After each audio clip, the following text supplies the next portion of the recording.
चंद्राकुज सौम्य जीवा शुक्रार्कपुत्रामपि राहुकेतु एते ग्रहाणां सकलार्थसिद्धिं कुर्वन्तु काले स्थिरभोगनित्या। श्रीमात्रे नमः। श्रीगुरुभ्यो नमः। सर्वेभ्यो मित्रेभ्यो नमो नमः। మిత్రులందరికీ నమస్కారం. మనం జ్యోతిష బాల శిక్ష పాఠాలలో ఈరోజు 8వ పాఠానికి వచ్చాం. మనం ముందుగా మన కోర్స్ కొరకు ఒక చిన్న సిలబస్ లాంటిది పెట్టుకున్నాం. ఆ సిలబస్ సంబంధించింది ఎందుకైనా మంచిదని ఈరోజు మళ్ళీ గ్రూప్లో దాన్ని పోస్ట్ చేశాను.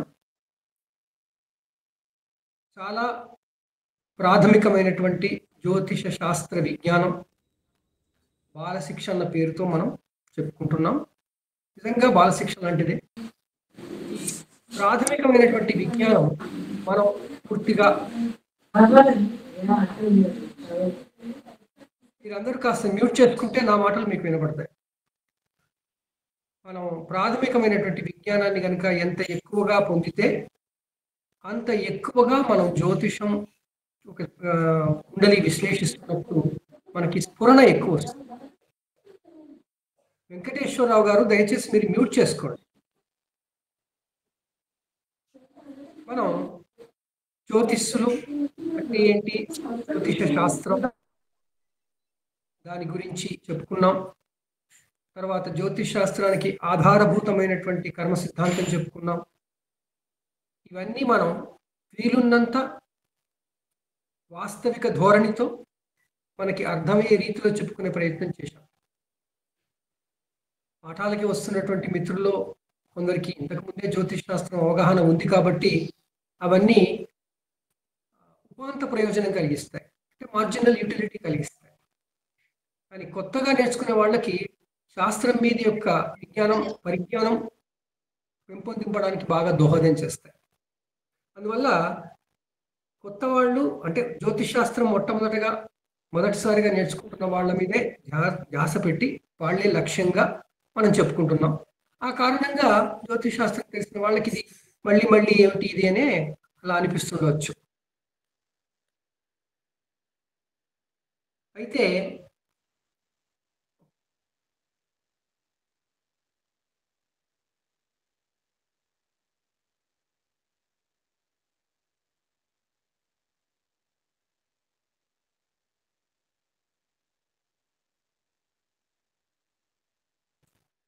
అయితే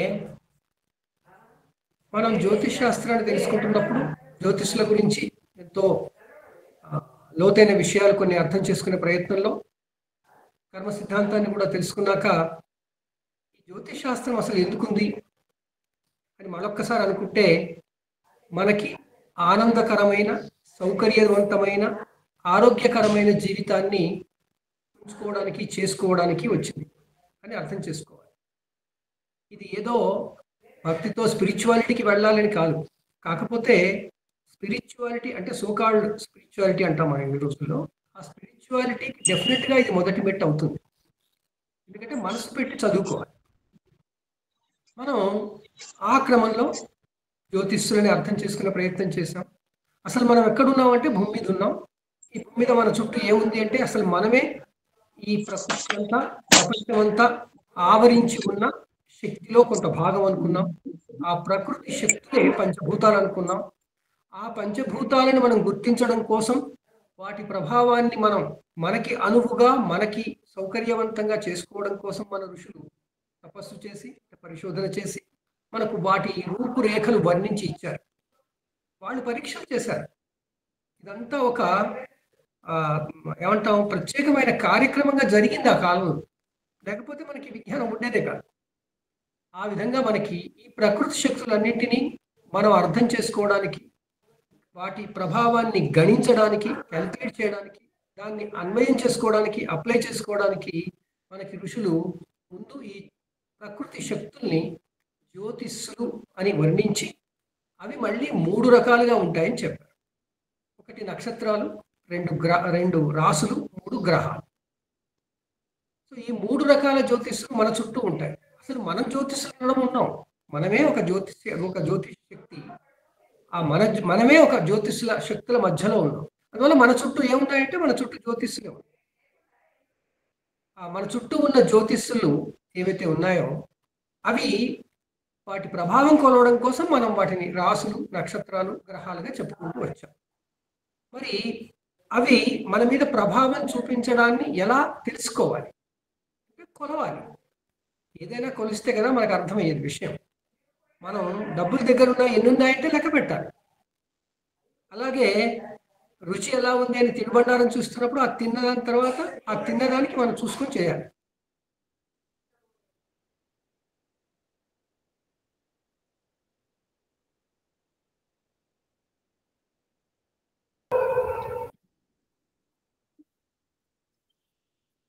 అయితే మనకి ఈ కొలవడం అనేది ఎలా అన్నప్పుడు మనం కొలిచే విధానం అని చెప్పుకున్నాం ఒక పాఠంలో. అంతా ప్రకృతిలో ప్రత్యక్షంగా జరిగేవే. ప్రత్యక్ష శాస్త్రం కాబట్టి ప్రతిదీ ప్రత్యక్ష ప్రమాణంతోనే జరుగుతుంది. కొలవడం ఎలా అంటే ముందు వాటిని గుర్తించాలి, వాటిని అవి ఎలా ఉన్నాయో తెలుసుకోవాలి. అవి తెలుసుకున్నాక అవి ఎంతెంత దూరంలో ఎంతెంత మన చుట్టూ ఎంతెంత కోణంలో ఏ కోణంలో ఉన్నాయో తెలుసుకోవాలి. అందుకోసం వాళ్ళు ఈ మొత్తం 3 శక్తుల్ని కూడా 3 జ్యోతిష్యుల్ని కూడా ముందు స్థిర జ్యోతిష్యులు, చర జ్యోతిష్యులుగా గుర్తించారు. స్థిర జ్యోతిష్యులు అంటే మన చుట్టూ ఉన్న శక్తి పుంజం అంతా కూడా మొత్తం శక్తి ప్రకృతి శక్తులన్నీ కూడా స్థిరంగా ఉన్నాయి. అవేం కదలేని వాటిని గుర్తించారు. వాటిని నక్షత్రాలుగా, రాసులుగా గుర్తించారు. మనం చెప్పుకున్నాం. నక్షత్రాలు ఎలా గుర్తించారు? ఆ కనపడే చుక్కలని బట్టి కాదు. ఆకాశం అన్ని చుక్కలేగా, ఆకాశం అంతా చుక్కలేగా. ఏ చుక్క అని చెప్పుకుంటాం మనం? అందులో వాళ్ళు ఏం చేశారు?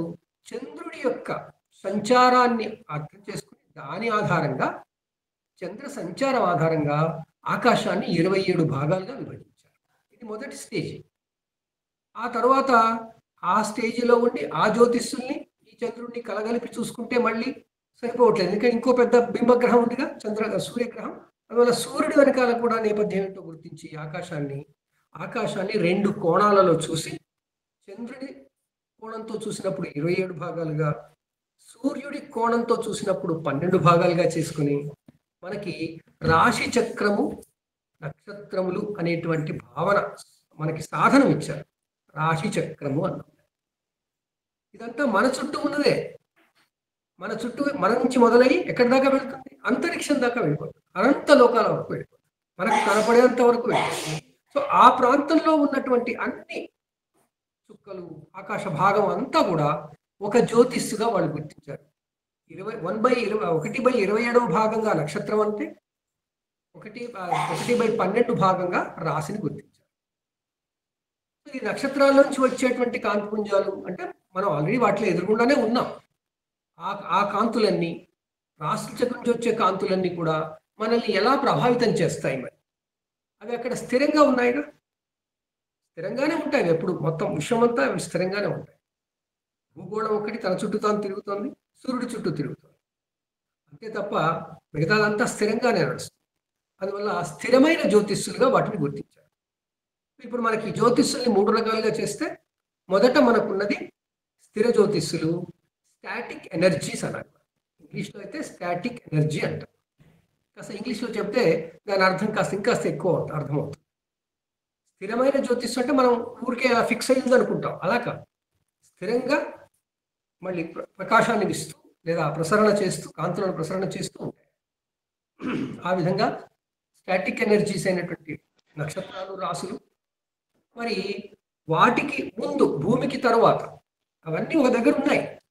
వాటి తర్వాత మళ్ళీ కొంత దూరం ఉంది. సుమారు 500 నుంచి 1000 కాంతి సంవత్సరాల దూరంలో ఉన్నాయి. వాటి తర్వాత మనకి అతి దగ్గరగా ఒక 1000 కోట్ల కిలోమీటర్ల దూరంలోనే సౌరమండలం ఉంది. దాంట్లో మనం ఒక చోట ఉన్నాం. 15 కోట్ల కిలోమీటర్లు, ఆయన సూర్యుడి దగ్గర నుంచి 15 కోట్ల కిలోమీటర్ల దూరంలో మనం ఉన్నాం.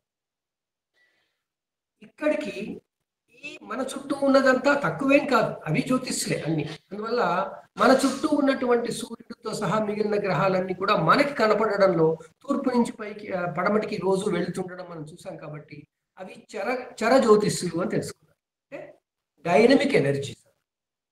ఏమవుతుంది, శక్తి తరంగాలన్నీ కూడా స్థిర జ్యోతిష్యుల్లోంచి వస్తున్నాయి. అవి వస్తుంటే వాటి ముందు ఈ చరజ్యోతిష్యులు తిరుగుతున్నాయి.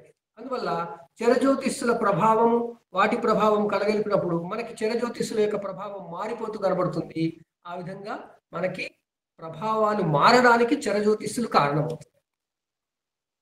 అందువల్ల వాళ్ళు చరజ్యోతిష్యుల్ని అంటే గ్రహాలని వేరుగా ట్రీట్మెంట్ ఇచ్చారు, రాసులని నక్షత్రాలకి వేరుగా ట్రీట్మెంట్ ఇచ్చారు.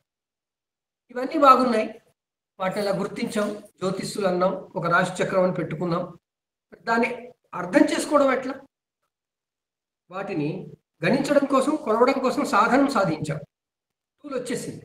కానీ మనకి అర్థం చేసుకోవడం కొరకు వచ్చేసరికి అసలు వాటి కారణంగా మనకి ఏమవుతోంది, అసలు మనకు ఏమవుతుంది, ఏమవ్వాలి, అలా చూసినప్పుడు మనకున్నది జీవితం. ఈ జీవితం జరిగిపోతూ ఉండడం, ప్రకృతిలో సంఘటనలు జరుగుతూ ఉండడం, ఇవన్నీ శక్తుల కారణంగా జరిగిపోతుంటాయి. కానీ అది గ్రహించి దానికి అనుగుణంగా తన యొక్క జీవితాన్ని మార్చుకునేది ఏది అంటే కాన్షియస్నెస్ లేదా ఆత్మ. అది శరీరంతో ఉంటుంది. మళ్ళీ శరీరం అనేది ఎలా తయారైంది, సప్త ధాతువులు ఏంటి, అది దానికి త్రిగుణాలు ఎలా వస్తాయి, ఆహారం ఎలా ఉంటుంది, ఇదంతా మనం చెప్పుకున్నాం.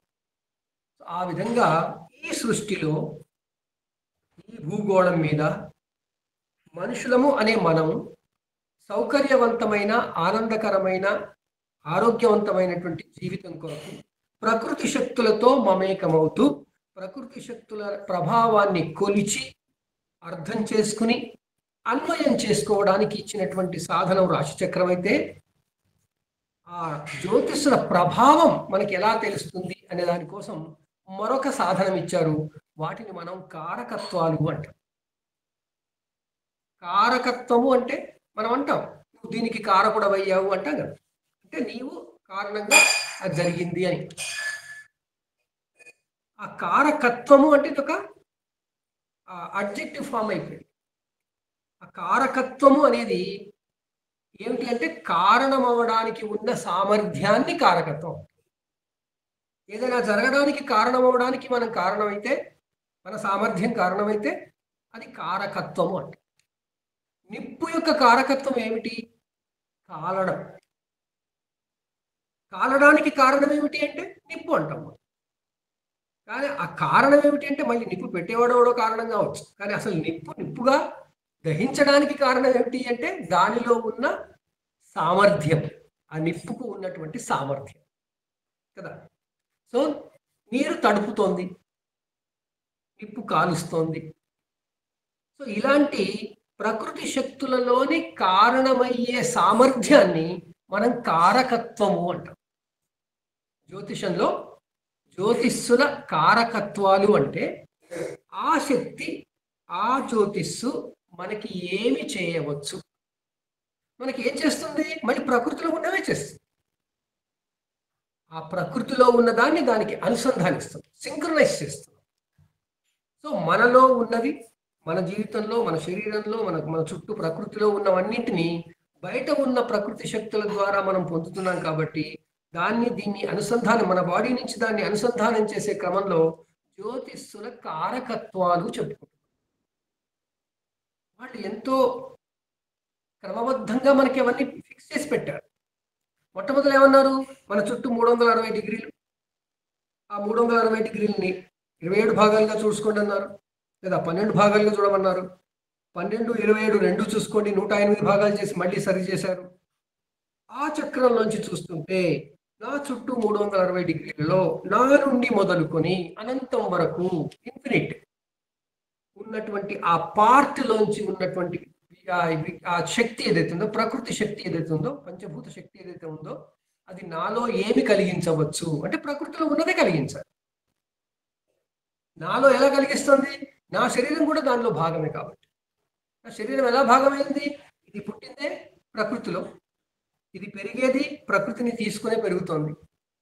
మనం పంచభూతాలు తీసుకునే పెరుగుతున్నాం కదా. లేకపోతే చిన్నప్పుడు 1 ఫీటు 2 ఫీట్లు ఉన్న శరీరం, దేహం ఇప్పుడు 5 ఫీట్లు 6 ఫీట్లు ఎలా అవుతుంది? ప్రకృతిలోంచి తీసుకుంటున్నాం. ఆ ప్రకృతిలోంచి ప్రకృతి శక్తిని తీసుకుని మనం ఒక చోట స్టోర్ అయిపోతుంది. ఆ స్టోర్ అయింది దేహం అయింది. ఆ దేహంలో మళ్ళీ కేవలం పైన దేహం ఒకటే కాదు, కెమిస్ట్రీ ఒకటే కాదు, పరార్థం కూడా ఉంది. పరార్థం అంటే ఆత్మ కొరకు కావాల్సినవన్నీ, కనపడనివన్నీ ఉంటాయి. అవన్నీ కూడా మనలో ఉంటాయి.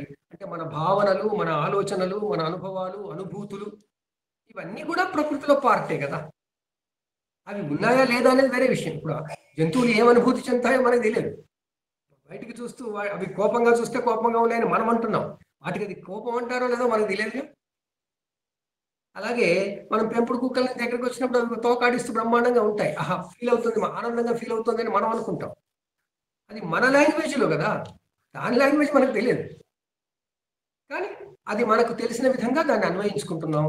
అలాగే జ్యోతిష్సుల యొక్క కారకత్వాలని కూడా మనకు తెలిసిన విధంగా ఇది దీనికి కారణమవుతుంది అని మనం అర్థం చేసుకునే ప్రయత్నం చేస్తాం.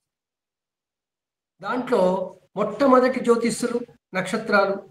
కానీ నక్షత్రాలను మనం 27 భాగాలు ఉన్నాయి కాబట్టి వాటిని 12గా కుదించి 12లో కుదించి మనం చెప్పుకుంటున్నాం కాబట్టి 12 27 కన్నా పెద్దవయ్యాయి.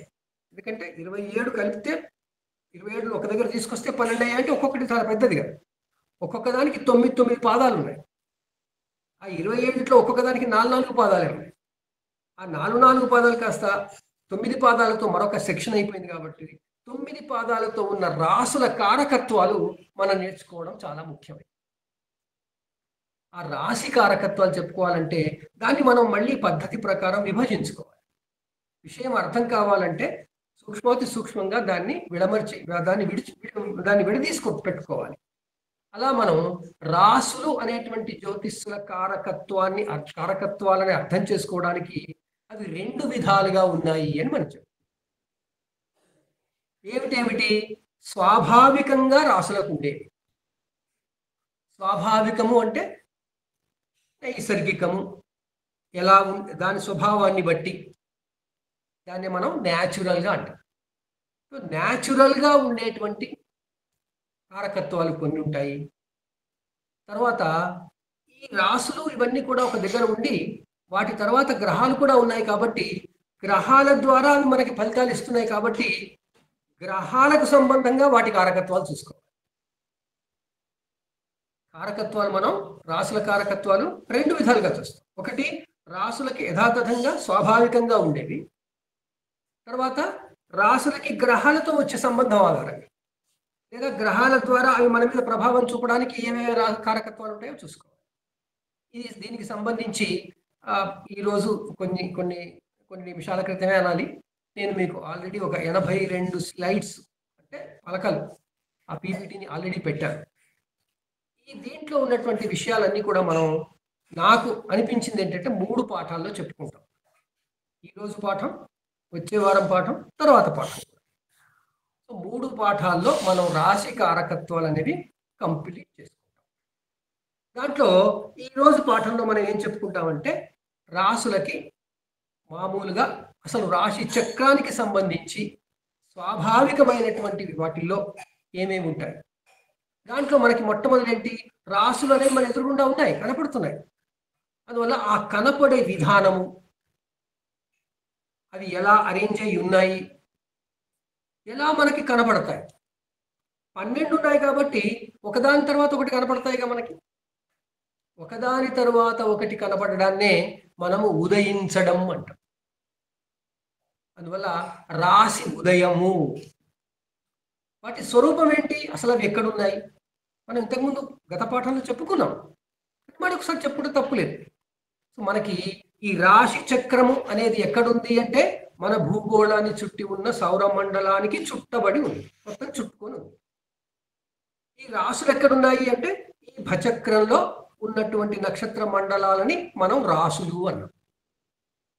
భచక్ర మండలంలోనే రాసులు నక్షత్ర మండలాలు కాకుండా దాని అవతలికి అటు ఉత్తరం వైపు ఇటు దక్షిణం వైపు కూడా కొన్ని నక్షత్ర మండలాలు ఉన్నాయి. వాటిని మనం ఉత్తరాకాశంలో ఉండే నక్షత్ర మండలాలు, దక్షిణాకాశంలో ఉండే నక్షత్ర మండలాలు అన్నాం. అదేంటి తూర్పు పడమర ఎందుకనలేదు మనం? ఎందుకంటే భూమి తన చుట్టూ తాను తిరుగుతున్నప్పుడు ఉత్తరము దక్షిణము ధ్రువాలు ఏవైతే ఉన్నాయో అవి అడ్డంగా ఉన్నాయి. మనం మ్యాపుల్లో పుస్తకాల్లో చూసేదంతా నిలువుగా చూస్తాం, కానీ యాక్చువల్గా మనం భూమి నడిచేది, భూమి పోయేది, భ్రమణం జరిగేది అడ్డంగా జరుగుతుంది. అంటే ఉత్తర ధ్రువం ఒకవైపు, దక్షిణ ధ్రువం ఒకవైపు ఉంటే దాని పైన ఉపరితలం మీద మనం ఉన్నాం. మనం తిరుగుతున్నాం. ఆ బాల్లో తిరుగుతారు కదండి సర్కస్ చేస్తున్నప్పుడు, అలా మనం తిరుగుతున్నాం. భూమి ఆకర్షణ శక్తి చేయబట్టి ఎక్కడెక్కడ ఆగాం. మనం పట్టుకున్నాం. మనం పడిపోవడం లేదు. పడిపోవడం అంటే జారి ముందుకి శూన్యంలోకి పోవట్లేదు. మనం నిజానికి భూమి ఆకర్షణ శక్తి పోతే మనం ఎక్కడికి పోతాం? కిందికి పోం, పైకి వెళ్ళిపోతాం. భూమి ఆకర్షణ శక్తితో మనం కిందికి వచ్చి భూమి మీద అటాచ్మెంట్ అయ్యి ఉంటున్నాం. భూమికి ఆనుకొని ఉంటుంది. ఆకర్షణ శక్తి పోతే మనం పైకి వెళ్తాం, పైకి లేచి వెళ్ళిపోతాం. సో ఆ విధంగా భూమి ఉత్తర దక్షిణ ధ్రువాలు అడ్డంగా ఉండి తిరుగుతుంటే మన భచక్రం మధ్యలో ఉంది కాబట్టి అది 47 డిగ్రీల ఆకాశ భాగం. మన భూమికి సంబంధించిన ఆకాశం కాదండి, పైన సోలార్ సిస్టమ్కి సంబంధించిన ఆకాశ భాగంలో 47 డిగ్రీ. అది ఇలా వస్తుంది అనమాట. భూగోళం మీ దగ్గరకు వచ్చేసరికి ఇలా అవుతుంది, గౌర షేప్లో, ఫిల్టర్ షేప్లో. సో ఆ భచక్రానికి అంటే మనం భూమి మీద ఉండి చూస్తుంటే ఏ ప్రాంతానికి పోయి చూసినా ఆకాశం అదే కనబడుతుంది, ఆ భాగమే కనబడుతుంది. అందువల్ల మన ఋషులు ఏం చేశారు, అటు కర్కాటక రేఖకి ఇటు మకర రేఖకి మధ్యలో ఉన్నది, ఆ ప్రాంతాన్ని నుంచి ఏది కనబడుతుంటే అది భచక్రం అన్నమాట. ఆ భచక్రం పోను పోను వెడలిపోతుంది. భూమి దగ్గర సన్నగా అనిపిస్తుంది, కానీ పైకి వెళ్ళేసరికి వెడలిపోతుంది. సో ఆ విధంగా మనకి ఉత్తర దిక్కున భూమధ్య రేఖకి ఉత్తర దిక్కున 23.5 డిగ్రీలు, దక్షిణ దిక్కున 23.5 డిగ్రీల దూరం వరకు భూమధ్య రేఖ నుండి ఉన్న ప్రాంతానికి పైన ఉన్న ఆకాశ భాగము. ఈ ప్రాంతంలో ఉన్న వాళ్ళు చూస్తే కనపడే ఆకాశ భాగం. ఈ ప్రాంతంలో ఉన్న వాళ్ళు చూస్తే ఆకాశ భాగం కనపడుతుంది, కానీ ఎక్స్ట్రీమ్గా ఇటు ఉత్తరం వైపు దక్షిణం వైపు కూడా కొన్ని కనపడతాయి. అందువల్ల దాన్ని ఉత్తరాకాశము దక్షిణాకాశము అని దాంట్లో ఉన్న మండలాలని మళ్ళీ వేరుగా చెప్పుకొచ్చారు. అదే మనం చెప్పుకున్నాం.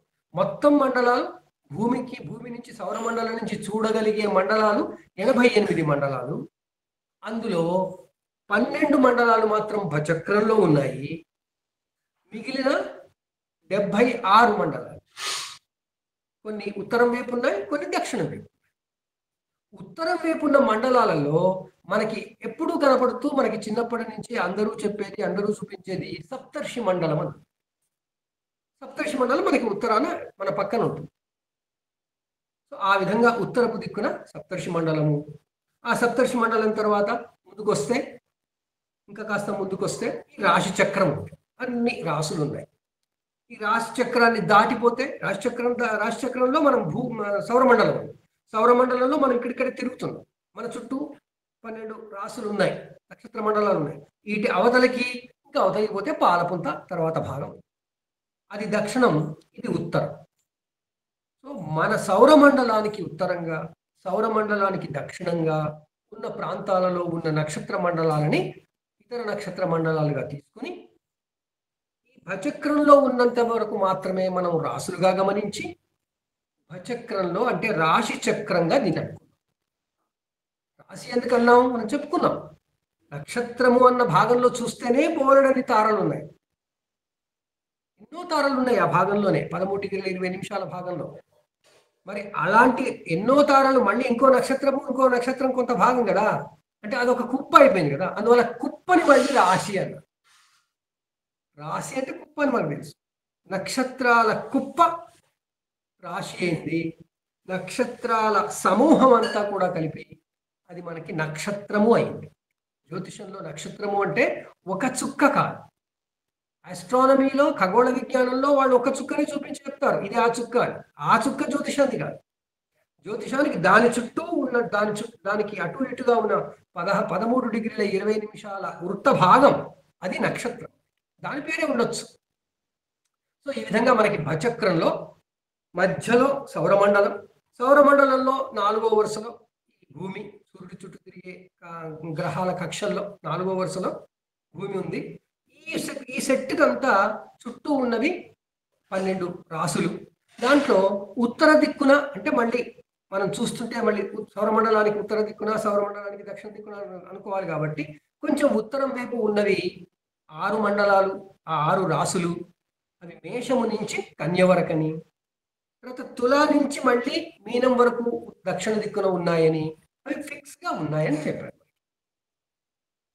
అవి అలా ఉన్నాయని మనకేం తెలుసు అంటే మనం రోజు చూస్తాం కదా. ఎలా చూస్తామంటే మనం ఆకాశాన్ని చూస్తే తెలుసు.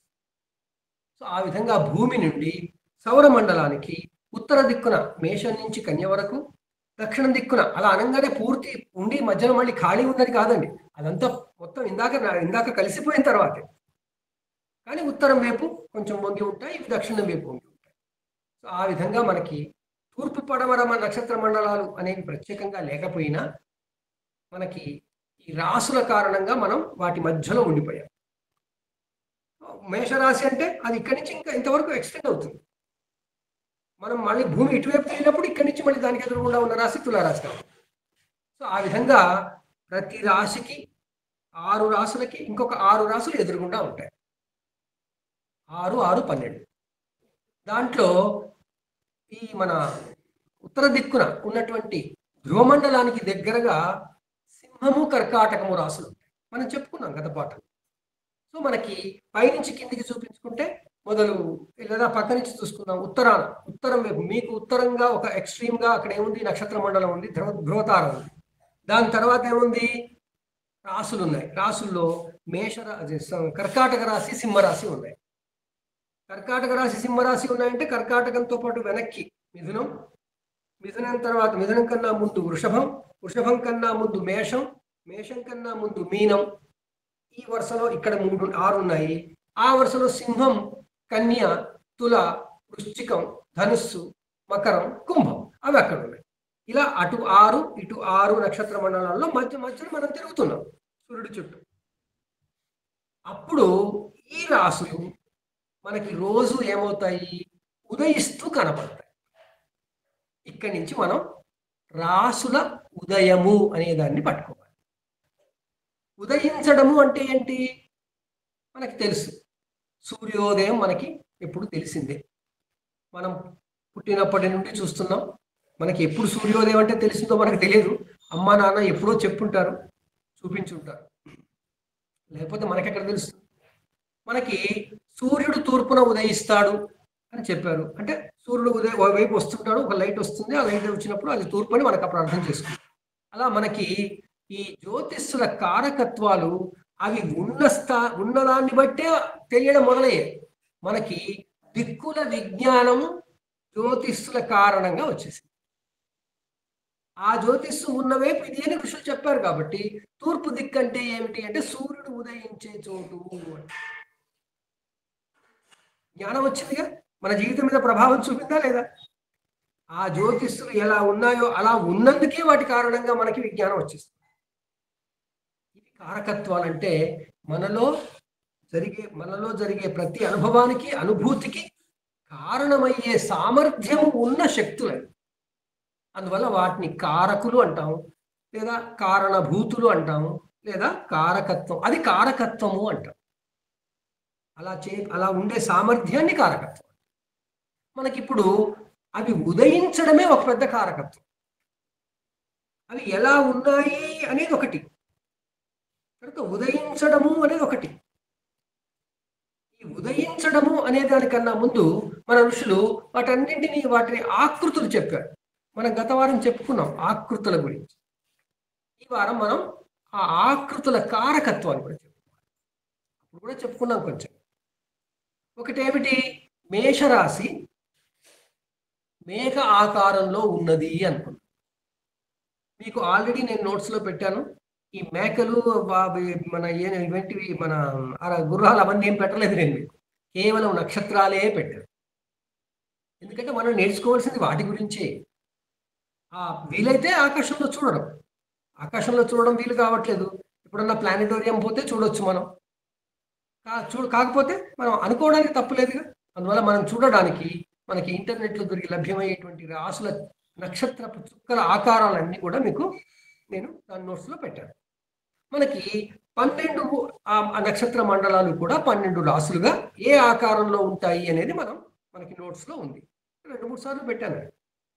ఈ రోజు పెట్టిన దాంట్లో కూడా మొట్టమొదటి వాటి ఆకారం ఏంటి, ఒకదాని పేరు మేక అనుకున్నాం.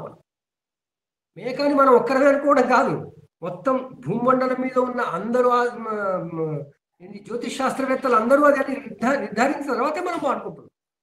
అలా మేక అనేది ఎందుకన్నారంటే ఆ మేక అనేటువంటి నక్షత్రాల ప్రాంతంలోంచి భూమండలానికి వచ్చే కాంతులన్నీ కూడా, అంటే ఆ శక్తి తరంగాలన్నీ కూడా మన మీద ఏం ప్రభావం చూపిస్తాయి? ఋషులు మనల్ని మాత్రమే టార్గెట్ చేసుకున్నారండి.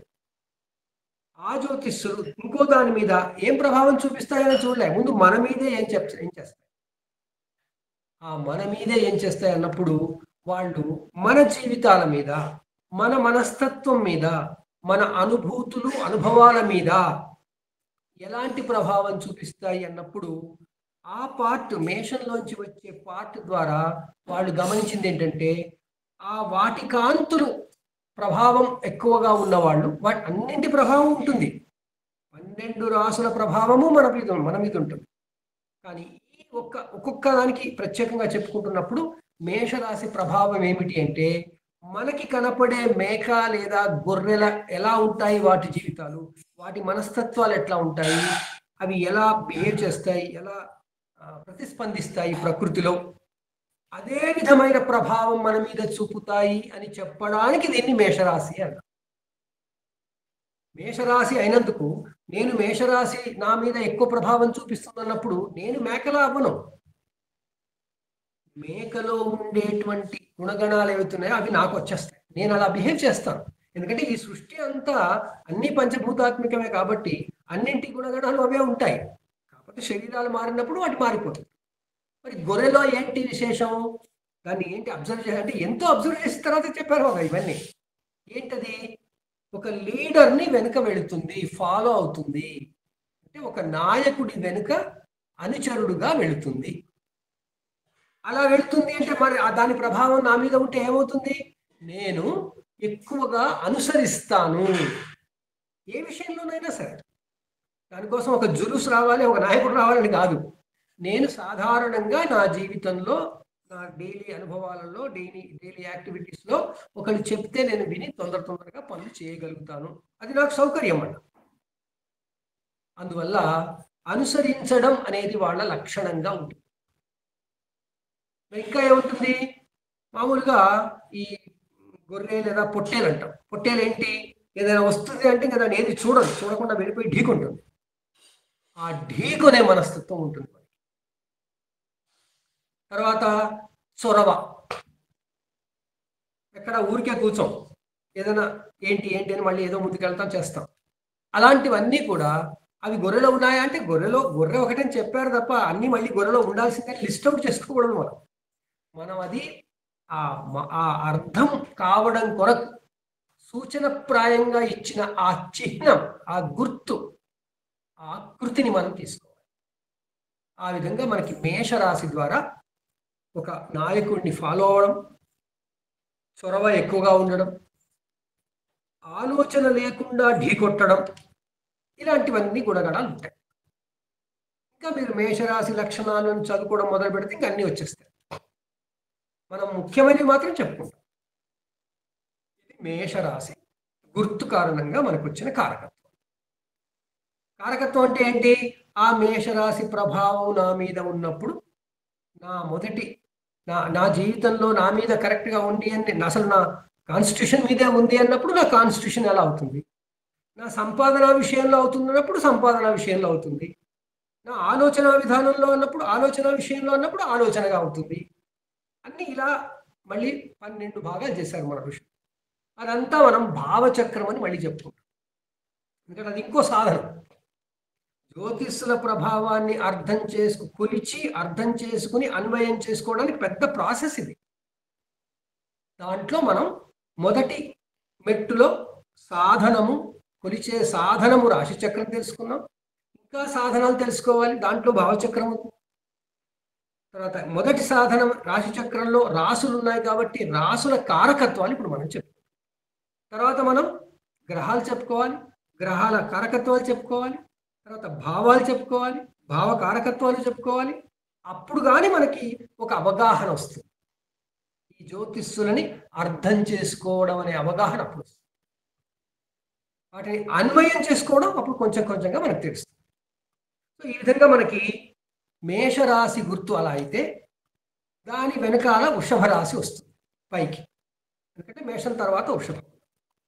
ఈ వృషభ రాశి పైకి వస్తుంటే ఆ వృషభ రాశి కారణంగా అక్కడి నుంచి ఉన్న శక్తి తరంగాల ప్రభావం నా మీద ఏముంటుంది అంటే, నేను ఇక్కడ కింద భూమి మీద ఋషులు గమనించినప్పుడు ఎద్దు అనేది ఎలా ఉంటుంది, ఎలా చేస్తుంది, ఎలా బిహేవ్ చేస్తుంది అనేది గమనించారు. ఎద్దు ఏం చేస్తుంది? యజమాని తీసుకువెళ్తే వ్యవసాయానికి పనిచేస్తుంది. ఇవన్నీ అప్పుడు వాటి కారణంగానే జరిగాయి. ఈ రోజుల్లో ఎద్దులు లేవు, ఏం లేవు. కానీ ఒకసారి వాళ్ళు ఫిక్స్ చేసి పెట్టారు కాబట్టి ఇంకా ప్రాబ్లం లేదు. సో ఆ కాలంలో వ్యవసాయం చేయడం కొరకు ఎద్దులు వాడేవాళ్ళు కాబట్టి ఎద్దులు ఎలా ఉంటాయి?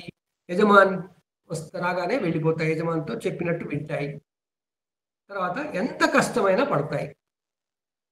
అవి నిలుచుని కాస్త గడ్డి పెడతాడా లేదా అని ఎదురు చూస్తాయి. పెట్టకపోతే ఏమీ చేయవు. ఇవన్నీ గుర్తుపెట్టుకోండి. మనం వీటన్నింటినీ ఎక్స్ప్లెనేషన్ చెప్పుకుంటున్నప్పుడు ఇంకాస్త బాగా అర్థమవుతాయి. ఎద్దు అంటే ఎద్దులాగాని కాదు. తర్వాత మనం చాలా వరకు సాధారణంగా వింటుంటాం, పనులు చేసేవాళ్ళు, అరే వాడు బుల్లాగా పనిచేస్తాడు అంట. అతనే బుల్ అయ్యాడా? ఆ మాటకు అర్థం ఏంటంటే మనం అతను వృషభ రాశి ప్రభావంలో ఉన్నాడు అని చెప్పడమే. వృషభ రాశి ప్రభావంతో ఉన్నవాడే బుల్లులాగా పనిచేస్తాడు. పని రాక్షసుడు అంటుంటాం. ఆ వృషభ రాశి కారకత్వం వస్తుంది. గడ్డి యజమాని తెచ్చి పెడితే గాని తినడు. వీడు పని చేస్తాడు, ప్యాకేజీ అడగడు. ఇది అక్కడ ఈ రోజుల్లో చెప్పుకోవడానికి. ఇంకా చాలా ఉంటాయి, ముందు ముందు చెప్పుకుందాం. దాని తర్వాత మిథున రాశి. ఈ వృషభ రాశికి మరొకటి విశేషం ఏంటంటే ప్రాక్టికల్గా ఉంటారు. ప్రాక్టికల్గా ఉండడం ఎద్దు లక్ష్యం. ఇంకా ఎద్దేమి ప్రత్యేకంగా అటు ఇటు ఉరకదు. అది బండి కడితే బండి నడుపుతూ వెళ్తుంది, నాగలి కడితే నాగలి దున్నుతూ వెళ్తుంది. ప్రాక్టికల్గా ఉంటుంది, డిసిప్లిన్గా ఉంటుంది. డిసిప్లిన్ కూడా దాంట్లో ఉంది కొంచెం. దాని తర్వాత మిథున రాశి. మిథున రాశిలో ఏం చూసాం మనం? ఒక మగవాడు, ఒక ఆడ మనిషి అంతరిక్షంలో నిలబడ్డారనుకున్నాం. ఆడ మనిషి చేతిలో వీణ ఉందనుకున్నాం, మగవాడి చేతిలో గద ఉందనుకున్నాం. ఈ రెండు దేనికి ప్రతిరూపాలు అంటే, ఆ కాలంలో ఆటవిక జీవనంలో మనుషులు చేయడానికి, సంఘ జీవనంలో కలిసిమెలిసి ఉండడానికి మగవాళ్ళు చేసే పనులు, కష్టపడి చేసే పనులు ఉండే, ఆడవాళ్ళేమో లలిత కళలు అవి ఉండే, సున్నితమైన పనులు చేసేవాడు. అందువల్ల వాటికి రూపం అది ఇచ్చాం. తర్వాత మనం చెప్పుకునే అన్ని వేరే అప్లై చేసుకుంటూ చెప్పేవి పార్వతీ, శివుడు, అదేందో రతి, మన్మధులు, అవన్నీ వేరండి. అవన్నీ తర్వాత మనం అర్థం చేసుకోవడానికి అల్లిన కథలు. అలా చెప్పకపోతే ఈరోజు గుర్తుండేది కాదు మరి. సో ఆ విధంగా మిథునము అంటే జంట, జంట అంటే పార్వతీ పరమేశ్వరులు. పార్వతీ పరమేశ్వరుల పేరు ఎందుకు వచ్చింది అక్కడ? ఎందుకు వచ్చిందంటే మిథున రాశిలో ఉన్న నక్షత్రాల కారణం. ప్రతిదానికి మళ్ళీ లాజిక్. అక్కడ ఉన్న ఆర్ద్ర నక్షత్రము రుద్రుడిది అని, అందువల్ల అక్కడ ఉన్న జంటని శివపార్వతులని. ఆ శివపార్వతులు ఉదయించినప్పుడు వాళ్ళు మనం చెప్పుకుంటాం, తర్వాత ఉదయం అనే చెప్పుకుంటాం. వాళ్ళు ఉదయిస్తారు. వాళ్ళకన్నా ముందే వృషభం ఉదయించి ఉంటుంది. సో ఈ విధంగా గురువుగారు దయచేసి వీడియో ఆపండి. నేను వీడియో ఆపైనా నేను, లేకపోతే మిగతా వాళ్ళని ఆపమని చెప్పాలి. మిగతా వాళ్ళంతా ఆపుకోండి, నేను ఆపితే బాగుండదు కదా. సో దయచేసి వీడియో ఆపేసేయండి. మనకి ఈ వృషభ రాశి తర్వాత మిథున రాశిలో, మిథునము అంటే జంట. జంట దేనికండి? సహకారానికి, పరస్పర సహకారం. పరస్పర సహకారం ఎప్పుడు ఉంటుంది? పరస్పర భావ ప్రకటన బాగున్నప్పుడు ఉంటుంది. అంటే కమ్యూనికేషన్స్. ఇలా మనకి కమ్యూనికేషన్స్ అనేవి వృషభ రాశిలో, మిథున రాశిలో వచ్చే వస్తుంటాయి. సహకారము అనేది కూడా అక్కడి నుంచే వస్తుంది. ఆ నక్షత్రాల రాశి కుప్ప ఏదైతే ఉందో అక్కడి నుంచి వచ్చే ప్రభావం నా మీద ఎలా కనిపిస్తుందంటే, నేను సహకార భావంతో ఉండడానికి, ఒకరికొకరు సహాయం చేసుకునేందుకు, ఒప్పుకుని అన్ని పనులు చేయడానికి. నేను మనిషిని కాబట్టి మనుషులు మనుషులుగా చేసుకుంటాం. అలా మిథున రాశి అనేది మనకు అలా వచ్చింది. మిథునం జంట. దయచేసి వీడియోలు ఆఫ్ చేసుకోండి, ఇంకా కొందరు పెట్టుకున్నారు. సో ఇప్పుడు మనకి తరువాత కర్కాటకం. కర్కాటకం అంటే ఏంటి? ఎండ్రకాయ అన్నాం, పీత అన్నాం. ఈ కర్కాటకం లక్షణం ఏంటి మరి? మావుడూరు. అయ్యా మీ జంజం వేకడం అంతా చూస్తూనే ఉన్నాను నేను. మీరు ఆపేసుకోండి, వీడియో ఆపేయండి. మనకి కర్కాటకం అనేది ఏమొస్తుంది అంటే పీత, ఎండ్రకాయ. మీరు వీడియో ఆపండి సార్, మీరు వినండి, నా మాటలు వినండి, మీ వీడియో ఆపండి. మీ వీడియో నేను చూస్తున్నాను, మిమ్మల్ని నేను చూస్తున్నాను, అందుకోసం. వీడియో ఆపడం తెలిసే ఉంటుంది మీకు, వీడియో ఆపడం అంటే ఏంటో. సో మనకి కర్కాటకం పీత రాశి లేదా కర్కాటక రాశి, అది సాధారణంగా చెరువుల్లో, మట్టి ఉన్న చోట, అది కాలువలు ఉన్న చోట లోపల ఉంటుంది. ఏదైనా పైన సౌండ్ కాగానే వెళ్ళిపోతుంది, లోపలికి వెళ్ళిపోతుంది రక్షణ కోసం. సో ఈ కర్కాటకపు రాశికి సంబంధించిన గుర్తుతో వాళ్ళు ఏమనకి చెప్పారు? ఎవరికైనా వాళ్ళు కాస్త ఎక్కువగా కలిమిడి లేని వాళ్ళు, అంటే ఇతరులతో కలిసి కలవకుండా ఉండేవాళ్ళు, మొహమాట పడేవాళ్ళు. మొహమాటం అంటాం, మనకు మంచి మాట ఉంది కదా, మొహమాటస్తులు. తర్వాత ఏదైనా ఎమోషన్స్ ఎక్కువగా ఉంటాయి వాళ్ళకి. ఎమోషన్స్ ఎక్కువగా ఉంటేనే కదా మనం భయపడేది, వెనక్కి వెళ్ళిపోయేది, అని దూరంగా ఉండడం, బాధపడడం, అలాంటివన్నీ చేస్తుంటారు. సో ఆ విధంగా ఎమోషన్స్ ఎక్కువ ఉన్న వాళ్ళకి, ఇలాంటి వాళ్ళకి కర్కాటక రాశి యొక్క కారకత్వాన్ని మనం ఆపాదిస్తాం. ఆ తర్వాత సింహరాశి. సింహరాశి అంటే సింహం లాగా కనపడదు. సింహం ఎవరు? అడవికి రాజు. సింహం ఏం చేస్తుంది? ఠీవిగా ఉంటుంది, డిసిప్లిన్గా ఉంటుంది. తర్వాత ఏదైనా అన్యాయం జరిగినా, అవినీతి జరిగినా సహించదు. ఆ విధంగా అలాంటి లక్షణాలు మనలో ఉన్నప్పుడు వాటిని సింహరాశి లక్షణాలు. ఇది సింహరాశి యొక్క కారకత్వం. సింహరాశి ఎక్కడి నుంచి ఉంటుంది మనకి? మనకి 120 డిగ్రీల నుండి 150 డిగ్రీల వరకు ఉన్న ప్రాంతాన్ని మనం సింహరాశి అంటాం ఆకాశంలో. ఆ 30 డిగ్రీల ప్రాంతంలోంచి వచ్చేటువంటి శక్తి తరంగాలు, కాంతి తరంగాలు మనలో సింహానికి ఉండేటువంటి ఆ లక్షణాలు, ఆ గుణాలు కలిగిస్తాయి. అలాగని ప్రతి దాంట్లో ఉండాలని లేదండి. మొత్తంగా చూసుకుంటే అలా మనం అంటాం కదా, అరే వాడికేంటి, వాడు పులిలో ఉన్నాడు, వాడంటే వాడు పులి ఆఫీస్లో పులి అంట. ఆఫీస్లో పులి ఎలా అయ్యాడు? సింహరాశి ప్రభావం ఉంది కాబట్టి ఆఫీసులో అతనంటే భయపడతారు.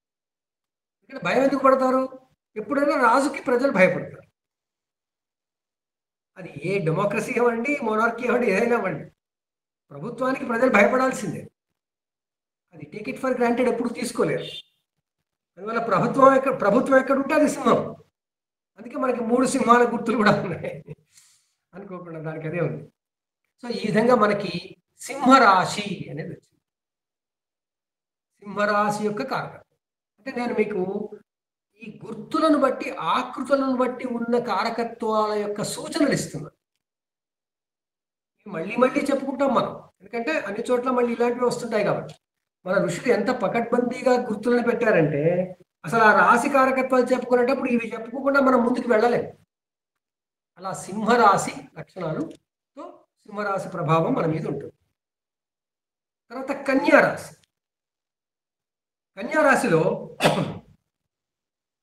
ఒక పడవ మీద, పడవ అంటే నీరుంది, నీళ్ళలో పడవ, పడవలో ఒక కన్య. మళ్ళీ కన్య అని స్పెసిఫిక్గా ఎందుకన్నారు? చాలా చాలా లోతుగా వాళ్ళు ఎంత ఆలోచించి చెప్పారో మనకు అసలు అర్థం కాదు. ఆ కన్య ఒక చేతిలో కంకి అంటే పంట ఫలితాన్ని, ఇంకొక చేతిలో దీపాన్ని పట్టుకుంది అని ఊహించారు. అక్కడ ఆకాశంలో ఆ కన్యని కనబడదు మనకి. ఆ ఆకారంలో పెద్ద ఆకారం, అది పొడవాటి రాశి, అందువల్ల పొడుగ్గా ఉంటుంది. ఆ పొడుగ్గా ఉన్నదాన్ని మన వాళ్ళు పడవ అనుకున్నారు. ఆ పాశ్చాత్యులు ఒక కన్యా స్కర్ట్ అనుకున్నారు, అంతే కదా. సో ఆ కన్యా రాశిలో లక్షణాలేంటి, కారకత్వాలు ఏం చెప్పదలిచారు అంటే, మనం మన జీవితం అంతా నీళ్ల మీద ప్రయాణం లాంటిదే, ఒక పడవ లాంటిది. ఆ పడవలో మనం ఉంటే, కన్య ఉన్నది అంటే, కన్య ఎవరు? ప్రౌఢ కాలేదు ఇంకా, ప్రపంచాన్ని అప్పుడప్పుడే చూస్తూ వస్తుంది. అంటే కన్య అనేది, కన్యకు ఓపెన్నెస్, ఓపెన్ మైండెడ్నెస్ ఎక్కువ ఉంటుంది. ఇంకా ప్రపంచం తెలుసుకోవాలి కాబట్టి ప్రపంచం తెలుసుకోవాల్సినవి చూసుకోవాలి. అది మళ్ళీ కన్య, అదే మళ్ళీ ఏదో మగవాడు అనలేదు. ఎందుకంటే ఆడవారి ద్వారా మనకి అది సూచించారనమాట. ఎందుకంటే ఆడవారి ద్వారానే మనం సూచించుకోగలుగుతాం బోల్డెన్ లక్షణాలు. అందువల్ల ఆ శక్తి అనేది ఓపెన్నెస్గా ఉంది, ఓపెన్ మైండెడ్గా ఉంది. ఒక చేతిలో కంకి ఉంది అంటే కష్టపడితే వచ్చే ఫలితం ఉంది.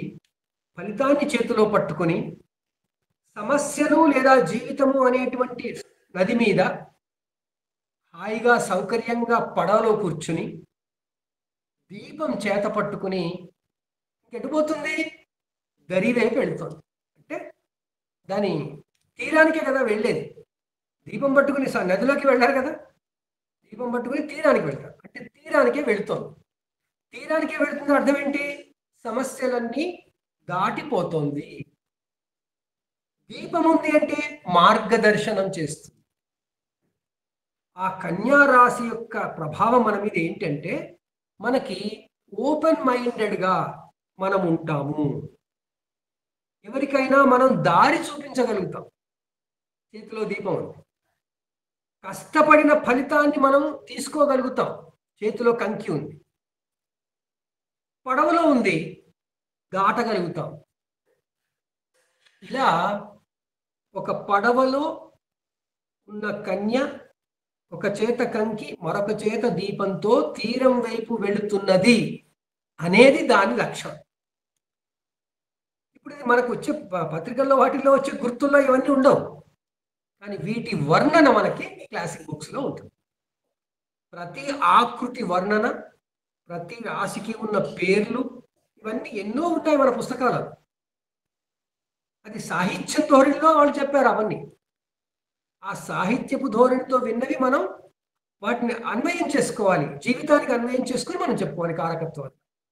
సో ఆ విధంగా మనకి కన్యా రాశి కారకత్వాలు అలా ఉంటాయి మనకి. అంటే కన్యా రాశి ప్రభావం ఉన్నవాళ్ళు, ఆ రాశి ప్రభావం ఉన్నప్పుడు సమస్యల నుంచి బయటపడడానికి సన్నద్ధులవుతారు. వాళ్ళకి కలిగిన ఫలాన్ని ఆస్వాదించగలుగుతారు. వాళ్ళు మరొకరికి మార్గదర్శకంగా కూడా ఉండగలుగుతారు, లేదా వారికి దారి కనబడుతుంది. ఇది కన్యా రాశి అంతరార్థం. తర్వాత తులారాశి. తులారాశి ఏంటి? ఒక వీధిలో అంటే ఆరు బయట పబ్లిక్ ప్లేస్లో ఒక మనిషి తరాజు లేదా త్రాసు లేదా బ్యాలెన్స్ని పట్టుకొని ఉన్నాడు. ఇది దాని వర్ణన. మనం మామూలుగా మన పేపర్లో వాటిలో ఒక బ్యాలెన్స్ చూస్తాం, వదిలేస్తాం, అన్ని గుర్తులు అలాగే ఉంటాయి. కానీ దాని మీనింగ్ ఏంటంటే పబ్లిక్ ప్లేస్ అంటే బయట ప్రపంచం, సంఘ జీవనం. సంఘ జీవనంలో నడి బజారులో అంటే ఓపెన్గా అందరి ముందు ఎలాంటి రహస్యం లేకుండా, ఎలాంటి జిషభిషలు లేకుండా, కషభిషలు జిషభిషలు అంటాం లేకుండా తులని పట్టుకున్నాడు. కాబట్టి అన్నిటినీ సమదృష్టితో చూడగలిగే సామర్థ్యం ఉన్నవాడు. ఆ రాశి యొక్క కారకత్వం, రాశి కారకత్వం అలా వస్తుంది మనకి. సో తులారాశి ప్రభావంలో ఉన్న వాళ్ళు ఎలా ఉంటారు మరి? అటు ఇటు ఆలోచించి అది ఏంటి, ఏం ఫలితం ఇస్తుందో తెలుసుకుని సమదృష్టితో దాన్ని తీసుకోగలిగేటువంటి, సమదృష్టితో చూడగలిగేటువంటి సామర్థ్యం వస్తుంది. అక్కడ మేషం, వృషభం, తర్వాత సింహం, ఇవన్నేమో జంతువులు వచ్చాయి. ఇక్కడికి వచ్చేసరికి ఒక మనిషి సంఘ జీవనంలో ఎలా ఉందో వచ్చింది. తులా రాశిని పట్టుకుంది. ఈ తులారాశి అనేది ఎందుకు వచ్చింది మళ్ళీ అంటే మీరు ఆకారం చూడండి. ఆ ఆకారంలో వృశ్చికం పక్కనే ఉంటుంది. 2 తులలాగా ఉంటాయి. అంటే నక్షత్రాల గీతలు ఏముండవు అక్కడ. ఆ నక్షత్రాలని వాళ్ళు అలా ఊహించారు. సో, ఆ విధంగా మనకి తులారాశి అనేది వచ్చింది. దాని తర్వాత ఇది కొన్ని నేను మీకు ఇండికేట్ చేస్తూ వెళ్తున్నాను. ఇంకా మిగతా కారకత్వాలన్నీ చెప్పినప్పుడు వీటికి పరిపూర్ణమైనటువంటి అవగాహన మనకొస్తుంది. సో, మనకి మేషం, వృషభం, మిథునం, కర్కాటకం, సింహం, కన్య, తుల అయిపోయింది. తర్వాత వృశ్చిక రాశి. వృశ్చికము అంటే తేలు. ఆ ప్రాంతంలో అంతరిక్షంలో నక్షత్రాలన్నీ అలా వరుసగట్టి ఉంటాయి. తేలు యొక్క లక్షణాలు ఏంటి? గోడమీది బొమ్మ, గొలుసుల బొమ్మ అంటాం కదా. ఆ బొమ్మకి ఎన్నో పాదాలు ఉంటాయి. ఆ తేలు ఎక్కడుంటుంది? చూడండి వాళ్ళ అబ్జర్వేషన్, ఋషుల అబ్జర్వేషన్. ఈ తేలు ఎక్కడుంటుంది? ఎక్కడో లోపల దాగి ఉంటుంది. తెలియని చోట ఉంటుంది. అంటే రహస్యము. ఇంకా ఏమన్నారు? ఇది ఒక బావి లోపల ఎక్కడో ఉంటుంది. ఎందుకంటే వృశ్చిక రాశికి వాళ్ళు బావి అని కూడా చెప్పుకొచ్చారు. అందువల్ల బావి లాంటి చోట. బావి ఎలా ఉంటుంది? లోతుగా ఉంటుంది. దాంట్లోని నీరు కావాలంటే మనం కష్టపడి తోడుకోవాలి. సో, ఆ విధంగా మనకి ఈ వృశ్చిక రాశి అనేది తేలు గుర్తుగా చెప్పుకుంటూ వచ్చారు. ఎందుకంటే తేలు ఉండే చోట్లు. ఒక దాంతో సరిపోయిందా మరి? ఇంకేదైనా పేరు చెప్పొచ్చుగా? ఏ పురుగైనా చెప్పొచ్చుగా? దానికి వెనుక కొండి ఉంటుంది. ఆ కొండితో తన ఆత్మరక్షణ చేసుకుంటుంది. తేలు ఎందుకు కుడుతుందండి? దానికి ఏం సరదానా మనకొచ్చి దగ్గరకు వచ్చి కుట్టడానికి? మనం దాని దగ్గరికి పోయినప్పుడు దానికి అభద్రత కలిగినప్పుడు కదా అది వెంటనే తోకతో ఇలా కొట్టేస్తుంది. అంటే మన నిత్య జీవితంలో మన భద్రత కొరకు వెన్నుపోటు పొడవడం కూడా తేలు లక్షణమే. నేను సేఫ్గా ఉండాలి, ఇంకోటి వెనకపాటు పొడిచినా పర్వాలేదు. అలాంటి బుద్ధి అందరికీ ఉంటుంది. ఒకరికి ఇద్దరికైనా ఏం కాదు, అందరికీ ఉంటుంది. ఏదో క్షణాన ఏదో సమయాన ఎలాగోలా దీన్ని వాడుకుంటాం. అన్ని రాసులు అన్ని వేళలో మన మీద ప్రభావం చూపిస్తూనే ఉంటాయి. ఏ విషయంలో ఎలా అనేదానికి మనం చెప్పుకోవడానికి ఇవన్నీ వాళ్ళు అలా చెప్పారు మనకి. సో, ఈ వృశ్చిక రాశి వెన్నుపోటు పొడిచే స్వభావము అని వస్తుంది. అది తప్పకుండా మోసం చేసి ఏదో కష్టపెట్టాలని కాకపోవచ్చండి. నా పని కావడం కోసం నేను అలా చేస్తున్నాను. నా పని కావడానికి నీ నీ నీ నీ నీ యొక్క బాగోగులు నాకు అవసరం లేదు అన్నటువంటి విధానం. అది నా భద్రత కోసం. ఇంకా మరొకటేంటి చాలా అద్భుతమైంది. వాళ్ళు ఋషులు గమనించారు. ఈరోజు మనం చెబితే కానీ మనకు తెలుస్తుందండి. తేలు తన పిల్లలు కావాలన్నప్పుడు, అంటే గర్భిణి అయినప్పుడు, ప్రసవం అయినప్పుడు తల్లి తేలు చనిపోతుంది. దాని పొట్ట పగిలి మిగతా తేలు పిల్లలన్నీ బయటకు వస్తాయి. అది జరాజం మనకు తెలిసి అనుకున్నాం కదా. ఏంటి?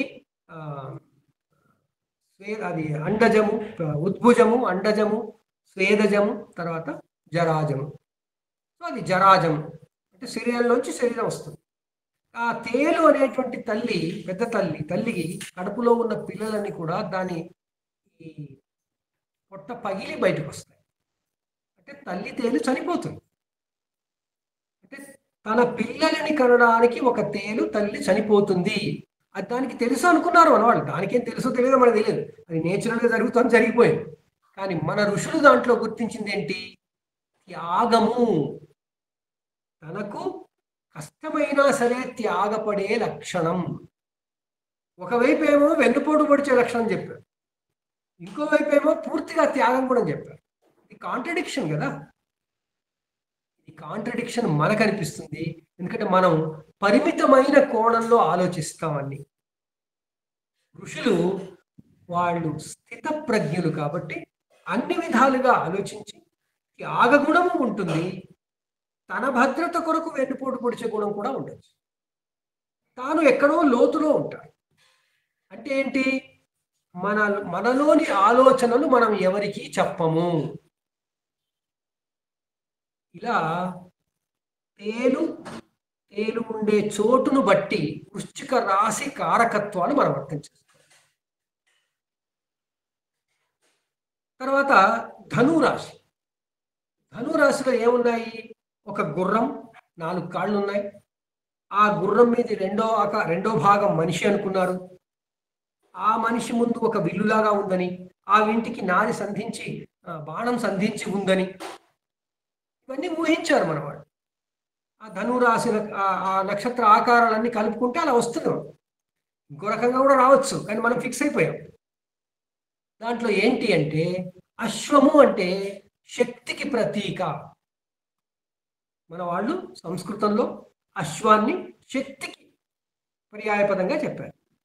అందుకే మనం పోయినసారి అనుకున్నాం కదా, అటు సూర్య భగవానుడికి ఉండే శక్తి అంతా కూడా 7 గుర్రాలుగా చెప్పారు. ఆయన రథం 7 గుర్రాలతో నడుస్తున్నాడు. ఏంటి మన దగ్గర ఉన్న గుర్రాలు ఆ పోయి అక్కడ ఉండేది, మనం బొమ్మలు వేసుకుంటాం, కానీ శక్తికి రూపం.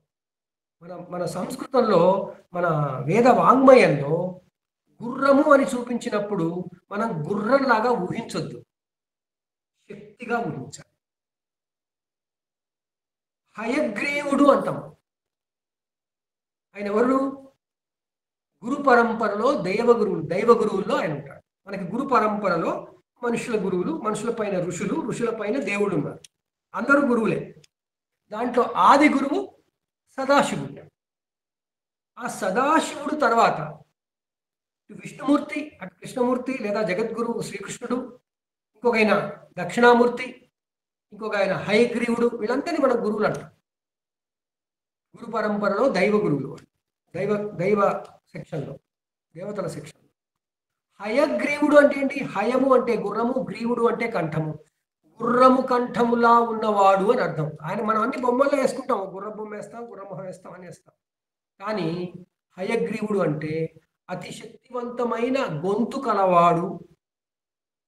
ఆ గొంతుతో చెప్పిన ధర్మం అంతా మనం పాటిస్తాం. అలాగే ఈ ధనురాశిలో ఉన్న ఆ శక్తి అనే సింబల్తో మనం ఏం చేస్తామంటే ఆ రాశి ప్రభావం మనకి శక్తిని కలిగిస్తుంది అనుకుంటాం. మన ఋషులు చెప్పిన వేదవాంగ్మయంలో అశ్వము అంటే శక్తి, పాము అంటే విద్యుదయస్కాంత శక్తి, నాగుపాము అంటే విద్యుదయస్కాంత శక్తి. అది అలా తీసుకోవాలి, ఇది ఇలా తీసుకోవాలి. అంతేగాని మనకు తెలిసిన పాముల బొమ్మలు, గుర్ర బొమ్మలు వేయకూడదు. సో మనకిప్పుడు అశ్వశక్తి వస్తే దాన్ని ఉపయోగించుకునేవాడు ఎవడు? మనిషి. దేనికి ఉపయోగించుకుంటున్నాడు? ఒక లక్ష్య సాధనకి. బాణం వేస్తున్నాడు అంటే లక్ష్యం ఉండాల్సిందేగా, ఏం ఉండాలి కదా. అందువల్ల ధనురాశి యొక్క కారకత్వాలు ఏంటి అంటే ఆ దాని ప్రభావంలో జాతకుడికి పూర్తిగా శక్తి ఉంటుంది. ఆ శక్తిని లక్ష్య సాధన కొరకు ఉపయోగించుకునే సామర్థ్యము ఉంటుంది. ఇలా మనకి ధనురాశి యొక్క కారకత్వంగా తీసుకుంటాం. అంటే ఆ బొమ్మకి అర్థం చెప్తున్నాను ఎంతవరకే. ఇంకా లోపలికి వెళ్ళి దాని మిగతా కారకత్వాలన్నీ చెప్పుకోవాలని వేరే విషయం. అవి ఇలా మన కారకత్వాలు చెప్పుకుంటే అన్నీ ఒక్కొక్కటిగా వచ్చేస్తుంటాయి. 12 రాశులకి 12 రకాలుగా ఏమున్నాయి అన్నీ వస్తుంటాయి. సో ఆ విధంగా ఇవన్నీ స్వాభావికమైనవి. ప్రత్యేకంగా ఏదో గ్రహాలకు సంబంధం లేదు. గ్రహాల కారకత్వాలతో సంబంధం లేకుండా ప్రకృతి సంబంధంగా, ప్రకృతి రీత్యా ఉండేవి, స్వాభావికంగా ఉండేవి మాత్రమే మనం న్యాచురల్ సిగ్నిఫికేషన్స్ అంటాం. స్వాభావికమైన కారకత్వాలు. అంటే ధనురాశికి మనం అనుకున్నాం లక్ష్య సాధన, శక్తి ఉంది అంటే దాన్ని వాడుకోగలడు. అందువల్ల అక్కడ ధనురాశి అయిపోయింది. దాని తర్వాత మకర రాశి. మకర రాశిలో మనం ఏమనుకున్నాం? బొమ్మ, నీళ్లలో ఉన్నటువంటి మొసలి సగభాగం, దాని మిగిలిన భాగం ఒక జింక తలలాగా ఉందనుకున్నాం.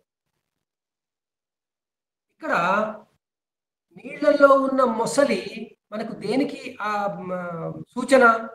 స్థాన బలిమికి సూచన. స్థాన బలిమి ఉన్న చోటే ఉండడం, సాధారణంగా ఎక్కడ ఉంటారో అక్కడ ఉండడం. ఎందుకంటే మనం సాధారణంగా ఎక్కడ ఉంటామో అక్కడ ఉంటే మనకి బలం ఎక్కువ, కంఫర్ట్ అంటామే మనం. అలా మనకి మకర రాశి అంటే ఆ రాశి ప్రభావంలో ఉన్నవాళ్ళు ఎక్కువగా అటు ఇటు పోకుండా తాము ఉన్న చోటే బలంగా ఉంటారు. ఇంకా ఎలా ఉంటారు? హరిణ అంటే లేడి కళ్ళు, లేడి మొహం అంటే లేడి ఎలా అలర్ట్‌గా ఉంటుందో, అప్రమత్తంగా ఉంటుందో అలా అప్రమత్తంగా ఉంటారు. సో, అప్రమత్తంగా ఉండేవాళ్ళు, ఉన్న చోటే ఉండేవాళ్ళు ఆ మకర రాశి ప్రభావంలో ఉంటారు. వాళ్ళు ఎక్కువగా అటు ఇటు పోదాం అనుకోరు, పోరు, ఉన్న చోటే ఉంటారు.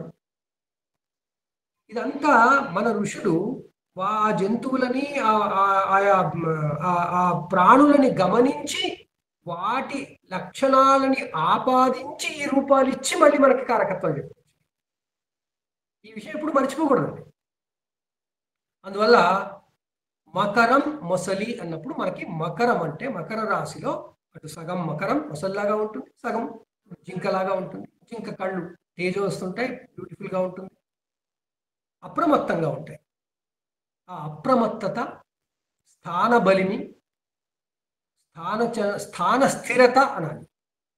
స్థిరంగా ఉండడం, స్థాన స్థిరత, అప్రమత్తత మకర రాశి నుంచి మనకు వస్తుంది.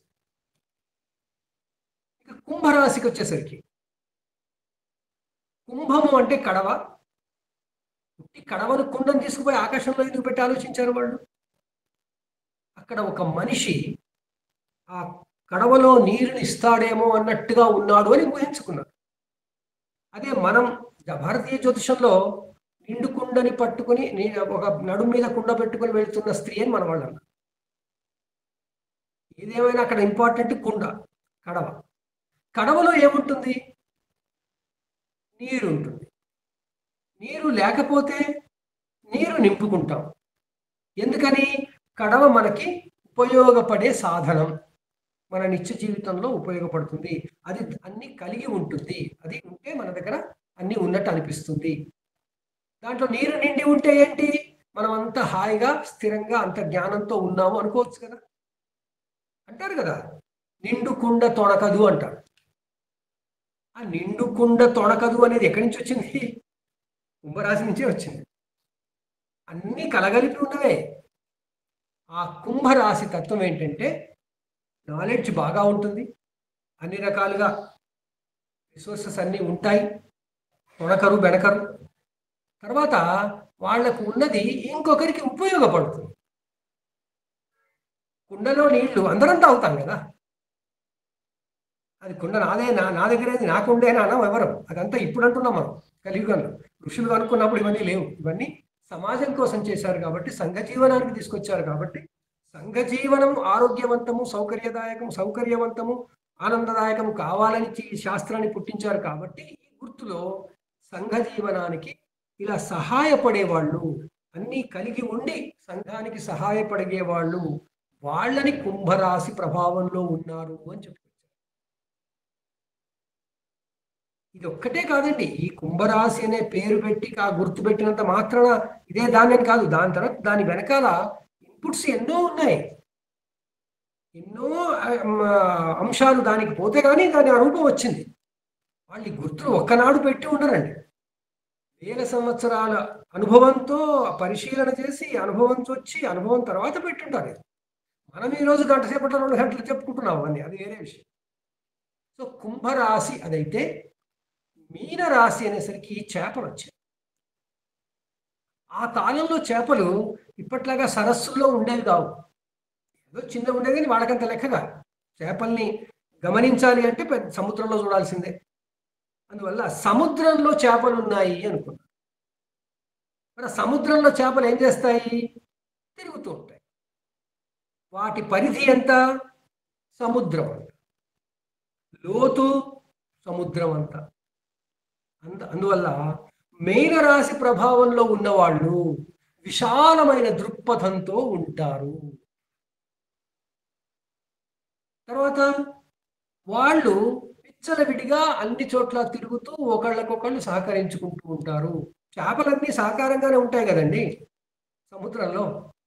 చేపలు మీరు అక్వేరియంలో చూస్తారు కదా, చేపలు ఎలా వెళ్తుంటాయి, అన్ని కలగలిసి వెళ్ళిపోతుంటాయి. సరే, దానికన్నా పెద్ద చేప రావడం అది వేరే విషయం. అది భద్రతా సంఘ జీవనంలో అది వేరే విషయం. మనం హాయిగా అందరం ఒక చోట బతుకుతుంటే రాక్షసులు వాళ్ళు వస్తూనే ఉంటారు, లేదా ఎవడో వేరే వాళ్ళు పరదేశీయులు వస్తారు చేస్తారు కదా. వాళ్ళు మనుషులే, మనం మనుషులే, కానీ వాళ్ళకి మనం భయపడతాం. కానీ మీనరాశి వాళ్ళు ఏంటి, తమంతట తమ అందరూ సహకరించుకుంటూ సహకారంతో, ఎందుకు దాంట్లో గుర్తులేం పెట్టారు, ఒక చేప వెనుక ఇంకొక చేప పోతుంది, రెండు తిరుగుతున్నాయి, రెండు తిరుగుతుంటే ఒకదాని తోక మరొకటి చూస్తోంది. అంటే తాను సహకరిస్తూ, తను ఎవరికి సహకారం ఇస్తున్నారో వాళ్ళని కూడా గమనిస్తూ ప్రపంచంలో వాళ్ళు జీవిస్తారు. సముద్రంలో ఉంటారు కాబట్టి సముద్రం అంత లోతుగా వాళ్ళ ఆలోచనలు ఉంటాయి, సముద్రం అంత విశాలంగా వాళ్ళ మనస్తత్వం ఉంటుంది. చేపలు ఎలా ఉంటాయి, చేయి పట్టుకుంటే జారిపోతాయి. అంటే వాళ్ళు అందకుండా, ఎవరికి అందకుండా వాళ్ళ వ్యక్తిత్వం వాళ్ళు కాపాడుకుంటూ ఉంటారు. ఇలా మనం గుర్తుల ఆధారంగా కారకత్వాలు చెప్పుకోవడానికి వాళ్ళు రాసుల ఆకృతులు ఇచ్చారు. ఈ ఆకృతులు లేక ఇంత ఇంత రీసెర్చ్ చేసి మిగిలిన 76 మండలాలకి వాళ్ళు పెట్టలేదండి. టైం వేస్ట్ వాళ్ళకి తెలుసు. ఇది 12ంటికి పెడితేనే నాకు అవసరం అవుతుంది, ఆ మిగిలిన 76కి నేను ఎందుకు పెట్టడం అని వాటికి ఏం చేశారు, పురాణ కథలు పెట్టారు. ఆ మిగిలిన మండలాలన్నింటికి కథలు ఉంటాయి. మన పాఠం అది కాదు కాబట్టి మనం చెప్పుకోండి. సో మిగతా నక్షత్ర మండలాలన్నింటికి పురాణ కథలు ఉంటాయి, రాసులకి మాత్రం పురాణ కథలు ఉంటే కూడా ఉంటాయి, దానితో పాటు నిత్య జీవనంలో మానవుల కొరకు ఉండే లక్షణాలు కూడా దాంట్లో సూచించబడతాయి. అంటే ఆయా రాసుల కాంతుల ప్రభావంతో మనం జీవిస్తున్నప్పుడు అన్ని రాసుల ప్రభావంతోనే జీవిస్తాం. కానీ ఏ టైంకు దేన్ని డామినేట్ అవుతుందో దాని ప్రకారం మనం అలాంటి బిహేవియర్ మనకు వస్తుంటుంది. ఇలా మనకి రాసుల ఆకృతులను బట్టి కారకత్వాలు చెప్పకనే చెప్పారన్నమాట ఋషులు. ఇది రాసుల యొక్క ఆకారాన్ని బట్టి, ఇది రూపాన్ని బట్టి, స్వరూపాన్ని బట్టి. అందువల్ల నేనేమన్నాను, మనం స్వాభావికంగా ఉన్న వాటిలో వాటి రూపము, తర్వాత ఉదయము, రాశి ఉదయించే విధానము అని చెప్పారు. ఇప్పుడు మనం ఆకృతుల గురించి చెప్పుకున్నాం. ఇప్పుడు మనం ఏం చెప్పుకుంటాము, రాసులు ఉదయించడం గురించి చెప్పుకుంటాం. రాసులు ఎలా ఉదయిస్తాయి, సూర్యుడు ఎలా ఉదయిస్తుంటే రాసులు కూడా అలాగే ఉదయిస్తాయి. రాసులు ఉదయిస్తుంటేనే సూర్యుడు ఉదయిస్తాడు. ఆయన ఏదో రాశి ముందు ఉండాలి కదా. మనం ఉన్న భూమి ఉంది, భూమి తర్వాత సౌరమండల గ్రహాలు ఉన్నాయి, వాటి తర్వాత నక్షత్రాలు ఉన్నాయి లేదా రాసులు ఉన్నాయి. సో మనం ఆకాశంలోంచి చూస్తున్నప్పుడు ముందు రాశి రావాలి కదా పైకి, అంటే భూమి ముందుకు వెళ్తుంది కదా. భూమి ఇలా ముందుకెళ్తుంటే ఆకాశంలో ఉన్న భాగం పైకి ఎక్కుతుంది. అందువల్ల ఆ పైకి ఎక్కేదాన్ని మనం ఉదయించడం అంటాము. మొట్టమొదటిసారి నాకు కనబడి ఉదయించేది ఏది అంటే, ఆకాశంలో నాకు కనబడే భాగంలో తూర్పు నుంచే ఉదయిస్తుంది. ఆకాశంలో నాకు ఎన్ని రాసులు కనబడతాయి, ఎప్పుడు 6 రాసులు ఉండవలసిందే, 6 కింద ఉంటాయి. అందువల్ల 6 రాసుల్లో తూర్పు దిక్కున క్షితిజము దగ్గర ఉన్న రాశి ఉదయించే రాశి.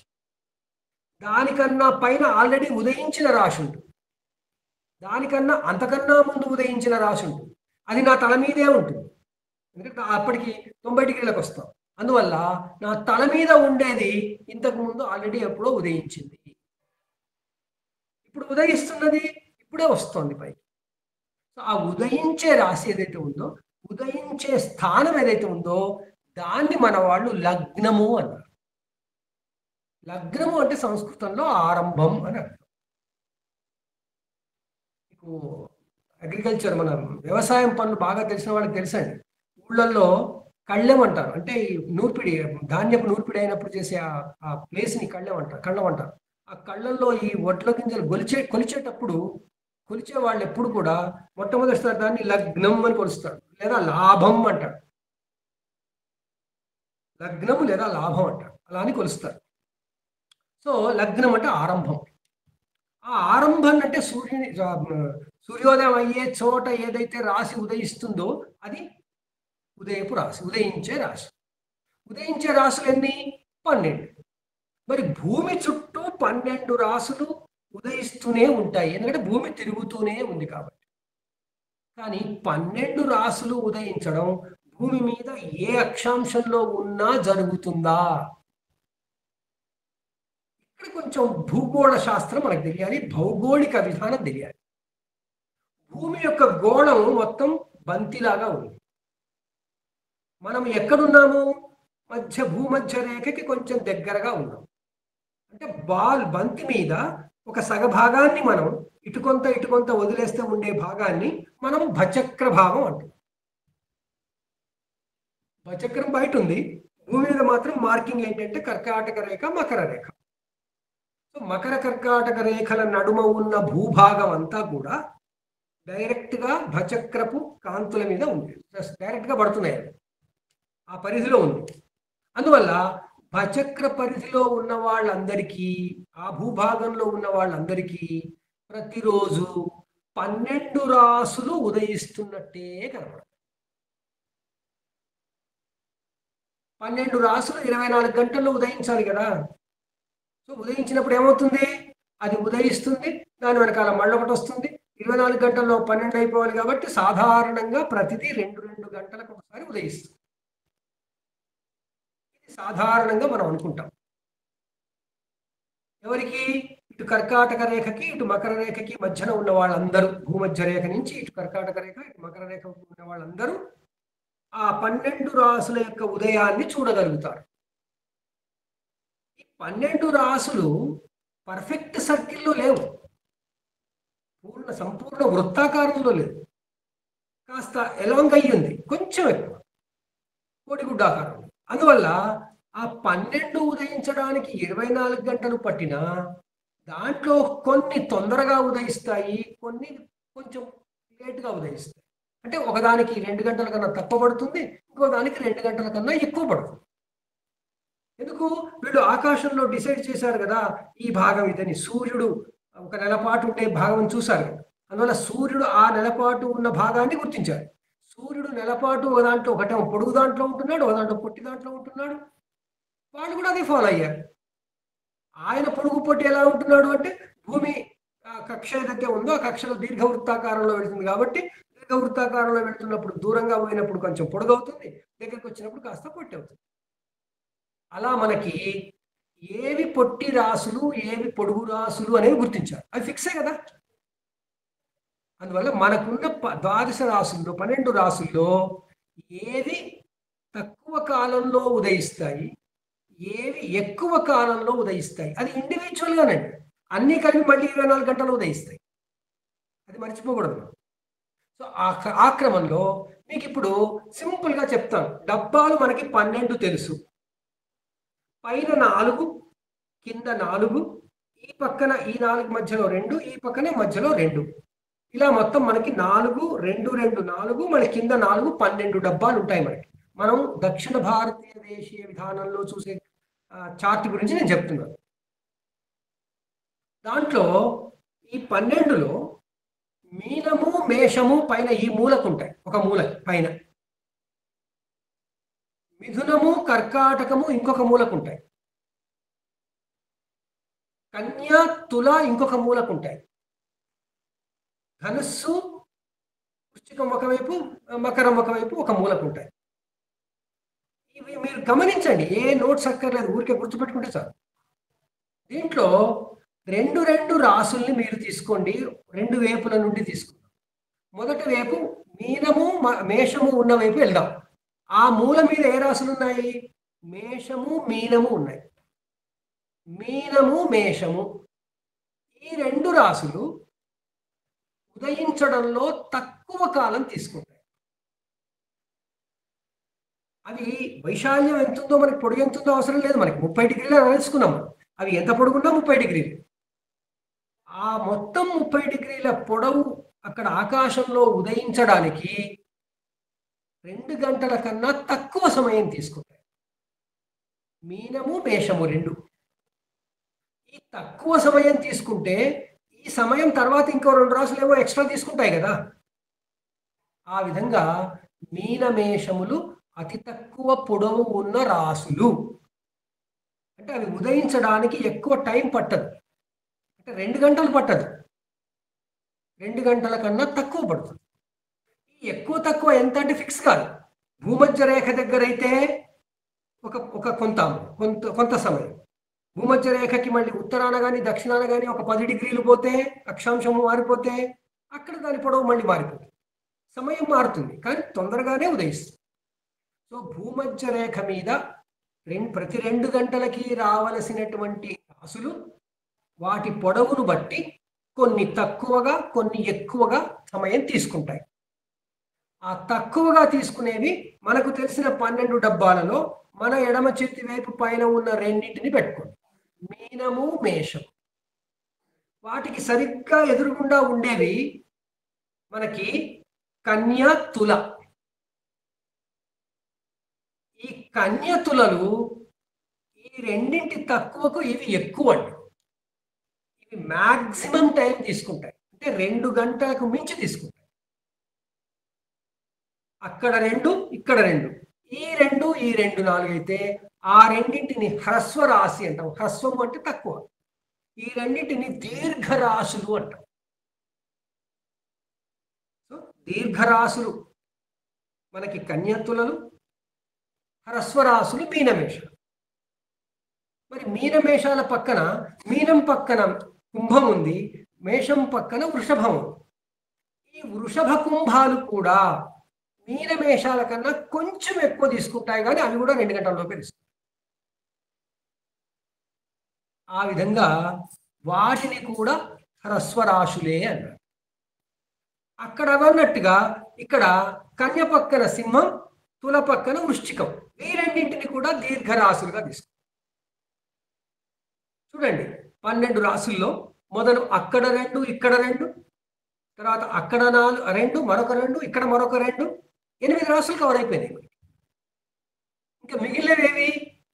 అక్కడ మిథునము కర్కాటకము, ఇక్కడ ధనస్సు మకరం. ఈ రెండు 4 ఈ మీనమేష వృషభ కుంభాల కన్నా కొంచెం ఎక్కువ, ఈ కన్యా తుల సింహ వృశ్చికాల కన్నా కొంచెం ఎక్కువ, కొంచెం తక్కువ, కొంచెం తక్కువ, కొంచెం ఎక్కువ, ఇలా మధ్య రకంగా ఉంటాయి. అందువల్ల వీటిని మధ్యమ అంటారు. ఈ విధంగా మనకి 12 రాసులు హ్రస్వరాశులు, దీర్ఘరాశులు అనే 2 కేటగిరీలు చేసి అవి అలా ఉదయిస్తాయి అని చెప్పారు. చెప్పితే నాకేంటి, ఎందుకు ఉదయిస్తే నాకేంటి, అది హ్రస్వం అయితే ఏంటి, దీర్ఘం అయితే ఏంటి అని మనం అనుకుంటాం. కానీ వాళ్ళు ఎందుకు గుర్తించారంటే హ్రస్వరాశులలో ఆరంభించే కార్యాలు, హ్రస్వరాశులలో జరిగే సంఘటనలు తొందరగా జరిగిపోతాయి. దీర్ఘరాశులలో జరిగే సంఘటనలు, దీర్ఘరాశుల కాలంలో వాటి ప్రభావంలో జరిగేటువంటి విషయాలన్నీ కూడా దీర్ఘ సమయం తీసుకుంటాయి. ఇందుకోసం అని చెప్పొచ్చింది. అందువల్ల ఉదయించే రాశుల ప్రమాణం లగ్న ప్రమాణం అంటాం, లేదా రాశి ప్రమాణం అంటాం. రాశి ప్రమాణము మనకు ముఖ్యము. నేను ఏదైనా ఒక పని చేయాలనుకున్నాను, తొందరగా అయిపోవాలనుకున్నాను. ఎప్పుడు పెట్టాలి, మొదలు పెట్టాలి? వాళ్ళు అన్నారు, ఈ హ్రస్వరాశులు కనుక ఉదయిస్తున్నప్పుడు నువ్వు పెడితే అవి ఉదయించడం తొందరగా అవుతుంది, కాబట్టి నీ పని కూడా తొందరగానే అవుతుంది అని చెప్పు. ఇదంతా వాళ్ళు స్టాటిస్టికల్ స్టడీ ప్రిన్సిపల్స్ అట్లా పుట్టుకొచ్చాయి. సో ఆ విధంగా మనకి హ్రస్వరాశులు, దీర్ఘరాశులు, లగ్న ప్రమాణము అనేది నిర్ణయమైంది. లగ్న ప్రమాణము అక్షాంశమును బట్టి మారుతుంది. ప్రతి అక్షాంశానికి లగ్న ప్రమాణం కొంచెం మారుతుంది. భారతదేశం ఏ అక్షాంశముల నడుమ ఉన్నది? భారతదేశానికి లగ్న ప్రమాణాలు ఎలా ఉంటాయి అనేది మనకు అవసరం. అది నేను మీకు నోట్స్లో పెట్టాను. సో మనం కింద 8 డిగ్రీల నుంచి మొదలుపెట్టి 19 డిగ్రీల వరకు ఏమో మనం స్ప్రెడ్ అయి ఉన్నాం. అక్షాంశాలు, రేఖాంశాలు కాదు, పొడుగ్గా అడ్డాలు. సో ఆ రకంగా మనం చూసుకుంటే ఢిల్లీలో అయ్యే లగ్న ప్రమాణం ఇక్కడ మద్రాసులో అయ్యేది లేదా చెన్నైలో అయ్యే లగ్న ప్రమాణాలు మారిపోతాయి. ఇక్కడ దూరం చాలా ఉంది. అందువల్ల భారతదేశానికి ఏ లగ్న ప్రమాణము ఏ సిటీకి ఎలా ఉంటుంది, ఆ లగ్న ప్రమాణం ఎంత అనేది మనకు ఎఫిమెరీస్లలో ఇస్తారు. మన పంచాంగాలలో ఇచ్చేది మన ప్రాంతానికి మాత్రమే ఇస్తారు. మన పంచాంగాలలో ఉన్నది మొత్తం భారతదేశానికి కాదండి. మన పంచాంగంలో ఈ లగ్నం, ఈ రాశి ఎప్పుడు మొదలవుతుంది, లగ్నం అంటే ఉదయించే రాశి అని అర్థం. ఎప్పుడైనా ఏది ఉదయిస్తుంది అంటే సూర్యుడు ఉన్న రాశి ఉదయించడంతో మొదలవుతుంది రోజు. ఇప్పుడు సూర్యుడు తులారాశిలో ఉన్నాడు కాబట్టి తులారాశితో ఉదయించడం మొదలవుతుంది. ఇప్పుడు తులారాశి ఉదయిస్తుంది అంటే అస్తమిస్తున్న రాశి ఏది అంటే తెల్లవారుతున్నప్పుడు తులారాశి ఇక్కడ తూర్పు దిక్కున వస్తే తులకి ఎదురుగుండా ఉండేది మేషం కాబట్టి మేషరాశి అస్తమిస్తుంది. ఇవన్నిటికీ మనం ఎక్కడ పుస్తకాలు చూడాల్సిన పని లేదండి. ఒకసారి ఈ ప్రాథమిక విషయం మన మనసులోకి వచ్చిందంటే, మనసులో హత్తుకుపోతే మనకి ఏ పుస్తకాలు అక్కర్లేదు. సూర్యుడు ఏ రాశిలో ఉందో తెలిస్తే ఉదయమయ్యే రాశి అది కాబట్టి నేను ఇప్పుడు ఏ రాశి ఇప్పుడు అక్కడ ఉదయించబోతోంది కూడా చెప్పగలను కదా. కష్టం ఏమన్నా కాదు కదా, ప్రయత్నం చేస్తే చెప్పచ్చు.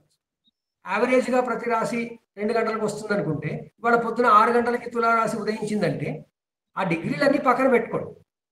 తులారాశి 2 గంటలు ఉందనుకుంటే తర్వాత వృశ్చిక రాశి 2 గంటలు, ధనురాశి 2 గంటలు, ఇట్లా అనుకుంటూ పోతే ఇప్పటికి ఎన్ని గంటలు అయిందో చూస్తే అన్ని గంటలకి మళ్ళీ ఏ రాశి వస్తుందో చెప్పుకోగలం కదా మనం 2 గంటలకు ఒకసారి. ఇలా మనం నోటి లెక్కలతోనే ఖగోళం లెక్కలు చేసే అవకాశం ఉంటుంది. ప్రాథమిక జ్యోతిష శాస్త్ర పరిజ్ఞానం ఉంటే ఆ ప్రయత్నం మనం చేస్తుంది. ఇప్పుడు రాశి ఉదయిస్తుంది, ఉదయించే రాశి ఎంతసేపట్లో ఉదయిస్తుంది అంటే దాని ప్రమాణం ఎంత, రాశి ప్రమాణం ఎంత, లగ్న ప్రమాణం ఎంత అది మనం తెలుసుకుంటాం.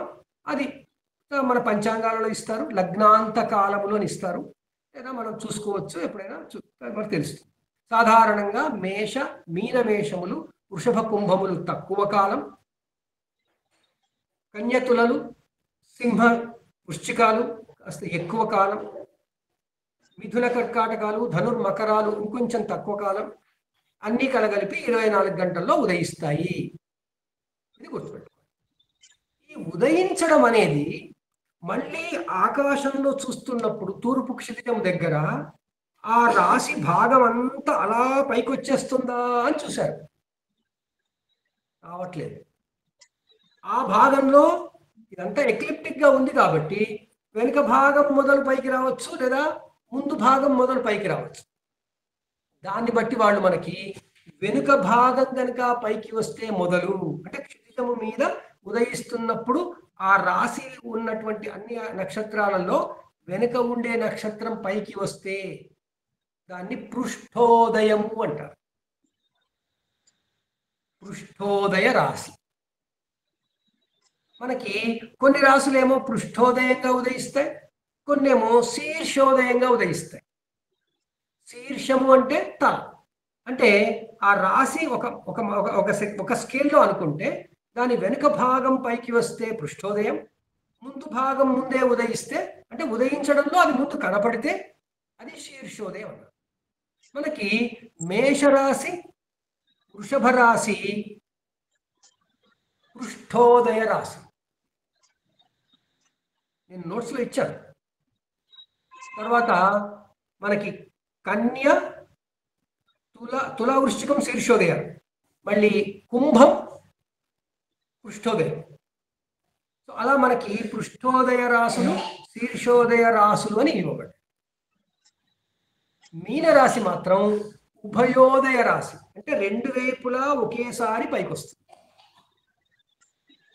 ఇలా మనకి పృష్ఠోదయ రాశి, శీర్షోదయ రాశి, ఉభయోదయ రాశి అని 3 విధాలుగా 12 రాశులకి ఆపాదించి చెప్పారు. అది ముందు వెనకొస్తే ఏంటి, ముందు వస్తే ఏంటి నాకేంటి, వెనకొస్తే నాకేంటి అని వచ్చు కదా మనం. ఋషులు ప్రతిదానికి ఒక రీజన్, ఒక సైన్స్ చూసి మనకి చెప్పారు. పృష్ఠోదయ రాసులు ఉదయిస్తున్నప్పుడు కనుక మనం ఏవైనా కార్యాలు చేసి ఫలితం ఎప్పుడు వస్తుంది అంటే అది పూర్తి కార్యం చేసిన తర్వాత వెనుక వైపు నుండి వస్తుంది. వెనుక వైపు నుండి అంటే లేట్గా వస్తుంది, తర్వాత తర్వాత వస్తుంది. శీర్షోదయం అయితే ఆ శీర్షోదయ రాసుల ప్రభావం వస్తే మనం చేస్తున్న కార్య ఫలితం ముందుగా వచ్చేస్తుంది. అడ్వాన్స్ రిజర్వేషన్ కాదండి, పని చేయాలి ముందు. అంటే వాళ్ళు ఎంత సూక్ష్మంగా ఆలోచించారు చూడండి. ఫలితం, మనం ఒక పని చేస్తుంటే దాని ఫలితం ఎప్పుడు వస్తుంది? మనం సాధారణంగా పని చేయగానే ఫలితం కావాలనుకుంటాం, నెల అయిపోగానే శాలరీ రావాలనుకుంటాం. కానీ నెల అయిపోగానే శాలరీ మొదటి రోజే రావచ్చు, లేదా 4వ తేదీ రావచ్చు. ఈ మొదటి తేదీ వచ్చేది ఎప్పుడు అంటే శీర్షోదయ రాశి ప్రభావం ఉన్నప్పుడు, పృష్ఠోదయ రాశి ప్రభావం ఉన్నప్పుడు 4వ తేదీ వస్తుంది. అలాంటివి అనమాట. సో ఆ విధంగా మనకి ఫలితాలు పృష్ఠోదయము, శీర్షోదయము అనే ఉదయాన్ని బట్టి కూడా ఉన్నాయి అని వాళ్ళు గమనించారు. అసలు మనకి ఇప్పుడు అది అర్థం చేసుకునేంత సెన్స్ కూడా మనకు లేదు ఇప్పుడు. అంటే అంత అవి అన్నట్టు సెన్సిటివ్, అలాంటి వాటికి సెన్సిటివ్ కూడా కాదు మనకు. కానీ మన నిత్య జీవితంలో మాత్రం ఇది తప్పకుండా ఫేస్ చేస్తాం. మీరు ఒక ఒక సమావేశంలో మాట్లాడడానికి వెళ్ళారు, మంచి రెడీ అయ్యారు, మాట్లాడడానికి వెళ్ళారు. సమావేశంలో మీరు అనుకున్నారు నేను వెళ్ళగానే మాట్లాడాలి అనుకున్నారు. మీరు శీర్షోదయ రాశిలో కనుక వెళ్ళి ఉంటే మీరు వెళ్ళగానే మీరు అనుకున్నట్టు ముందే మాట్లాడేస్తారు. అదే పృష్ఠోదయ రాశి ప్రభావంలో వెళ్ళారనుకోండి, మీరు మాట్లాడాలనుకున్నప్పుడు మాట్లాడరు, కాస్త వెనక తర్వాత మాట్లాడరు, మీకు వస్తుంది ఆపర్చునిటీ. ఈ ఆపర్చునిటీ రావడానికి మళ్ళీ కారకత్వాలు ఏంటో వేరే విషయం. కానీ మనకి పృష్ఠోదయ శీర్షోదయ రాసులు ఇలా ఉంటాయి. ఆ కారకత్వాలు అర్థం కావడానికి ఇప్పుడు ఏదో తోచిన ఎగ్జాంపుల్ చెప్తున్నాను నేను. ఎందుకంటే మన జీవితంలో ప్రతి సంఘటన, అనుక్షణం ప్రతి సంఘటన రాసుల, జ్యోతిష్సుల కారకత్వాల ఆధారంగానే నడుస్తుంది. ఈరోజు మనం క్లాస్ మొదలు పెట్టుకున్నాం. ఈరోజు మొదలు పెట్టుకోగానే ఏమాత్రం ఆలస్యం లేకుండా, అవాంతరాలు లేకుండా టకటక మనం మొదలెట్టేసుకున్నాం. ఏదో కారకత్వాలు ఉండాలి కదా, లేకుంటే ఎలా? ఆ విధంగా మనకి అన్ని రకాల కారకత్వాలు మనం చూసుకుంటున్నప్పుడు రాసుల కారకత్వాల్లో మొట్టమొదట రాసుల స్వాభావిక కారకత్వాలు చెప్పుకుంటున్నప్పుడు అత్యంత స్వాభావికము, అత్యంత ప్రాథమికము అయినటువంటి రెండు ఏమిటి అంటే రాసుల చిహ్నాలు లేదా గుర్తులు, మరొకటి రాసుల ఉదయించే క్రమం. ఆ ఉదయించే క్రమానికి సంబంధించింది చెప్పుకున్నాము, రాసుల గుర్తులకు సంబంధించింది మనం చెప్పుకున్నాం. ఇది మొదటి భాగంలో రాశి కారకత్వాలలో ఉన్నది. రాసులు ఎన్ని అంటే 12 మనం గుర్తుపెట్టుకోవాలి. నక్షత్రాలు ఎన్ని అంటే 27 మనం గుర్తుపెట్టుకోవాలి. అవి ఎక్కడెక్కడ ఉన్నాయి, ఎలా ఉన్నాయి అవన్నీ చూసుకోవాలి. ఎలా ఉన్నాయి, ఎక్కడ ఉన్నాయి అనేదే మరొక కారకత్వం. ఏమిటది? మేషము నుండి క్రమంగా వృషభం, మిథునం, కర్కాటకం, సింహం, కన్య, తుల, వృశ్చికం, ధనుస్సు, మకరం, కుంభం, మీనం. 1, 2, 3, 4, 5, 6, 7, 8, 9, 10, 11, 12. నేను 1వ రాశి అనగానే మీరు ఇవన్నీ తెలుసు కాబట్టి ఏమంటారు? మేషరాశి అంటారు. దీన్ని సహజ క్రమ సంఖ్య అంటారు. న్యాచురల్గా జోడియాక్లో రాశి చక్రంలో ఉన్న క్రమం ఇది. ఏమిటి? మేషము నుంచి మీనము వరకు. 8వ రాశి అంటే ఏది? వృశ్చిక రాశి అవుతుంది. 5వ రాశి అంటే ఏదవుతుంది? సింహరాశి. చూసుకోవాలి ఇంక ఇవన్నీ.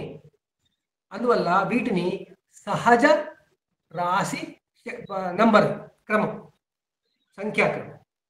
సో మనకిప్పుడు సహజ తృతీయం అంటే ఏంటి? మామూలుగా రాశి చక్రంలో 3వది ఏది? సహజ తృతీయం ఏదవుతుంది? మిథున రాశి. మరి సహజ తృతీయం అంటున్నారు శాస్త్రి గారు, అసహజమైన ఏదో ఉంటుందా అంటే ఆ అసహజమైనది ఇంకోటి వేరే ఉంటుంది. కానీ దాన్ని అసహజం అనరు. అది జాతకాన్ని బట్టి ఉంటుంది. అది భావచక్రం ప్రకారం. ఆ భావచక్రం ప్రకారం ఉండేది మనం భావకారకత్వాలు అప్పుడు చెప్పుకుంటాం.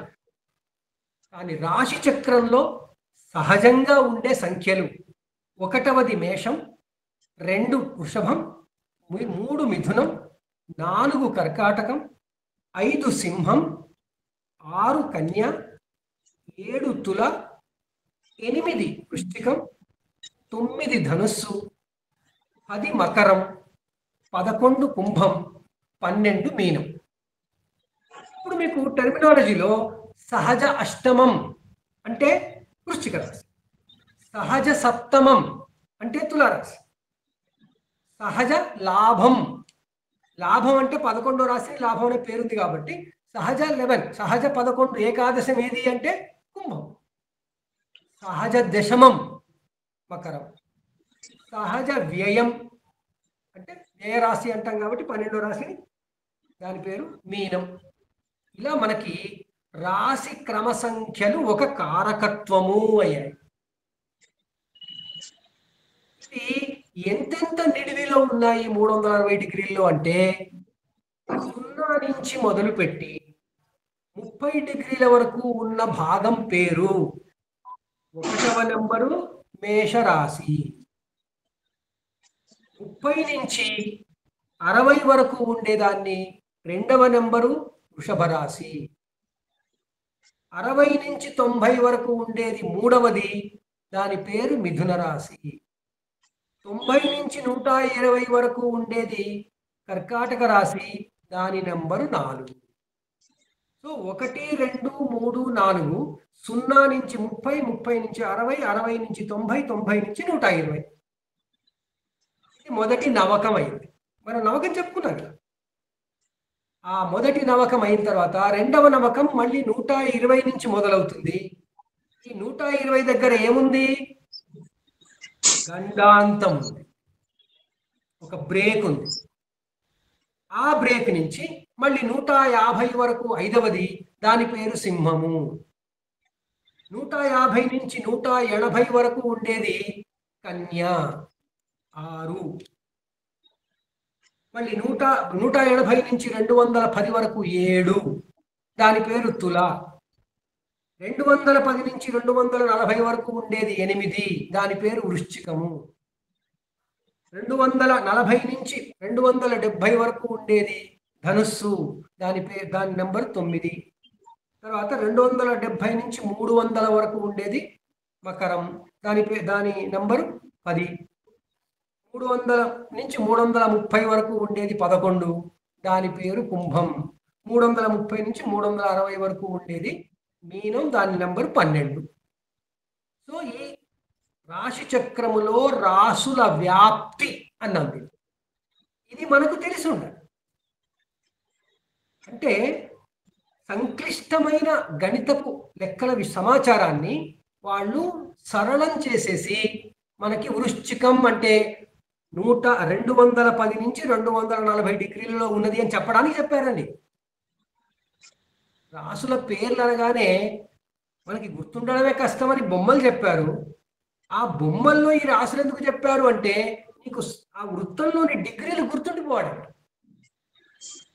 మనకి ఇప్పుడు ఎలాంటి స్థితిలో ఉన్నాం మనం విద్యార్థులు అంటే గుర్తులు గుర్తుంటాయి, పేర్లు గుర్తుంటాయి, నెంబర్ గుర్తుంటుంది, కానీ డిగ్రీలు గుర్తుండవు. ఋషులు అంత ఈజీ చేశారు మనకి.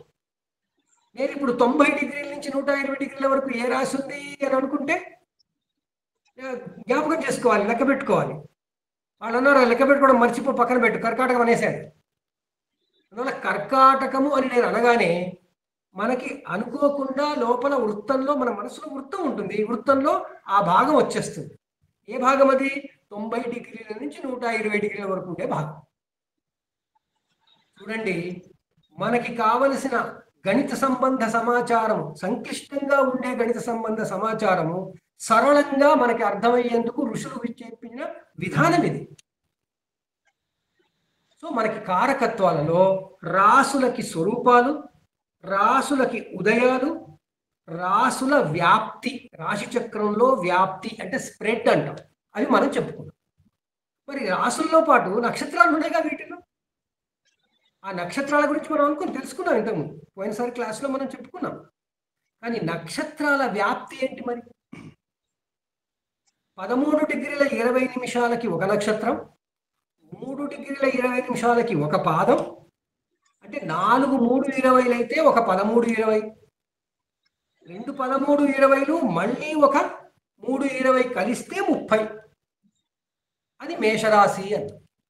మరి మేషరాశిలో ఉండే నక్షత్రాల పేర్లు ఏంటి అంటే అశ్విని అన్న. అశ్విని అంటే అర్థం ఏంటి? 360 డిగ్రీలలో 0 నుంచి 13 డిగ్రీల 20 నిమిషాల వరకు ఉండే ప్రాంతం పేరు అశ్విని. నేను ఇప్పుడు మృగశిర అంటాను. ఈ మృగశిర అనగానే మనకి చాలా ఈజీ, ఎక్కడుందో తెలుసు, ఎలా ఉందో తెలుసు. కానీ అవి ఎన్ని డిగ్రీలు అంటే మాత్రం నేను ఇప్పుడు కాగితం పెట్టుకొని కూర్చోవాలి. అశ్విని, భరణి, కృత్తిక, రోహిణి 4 13 4 52.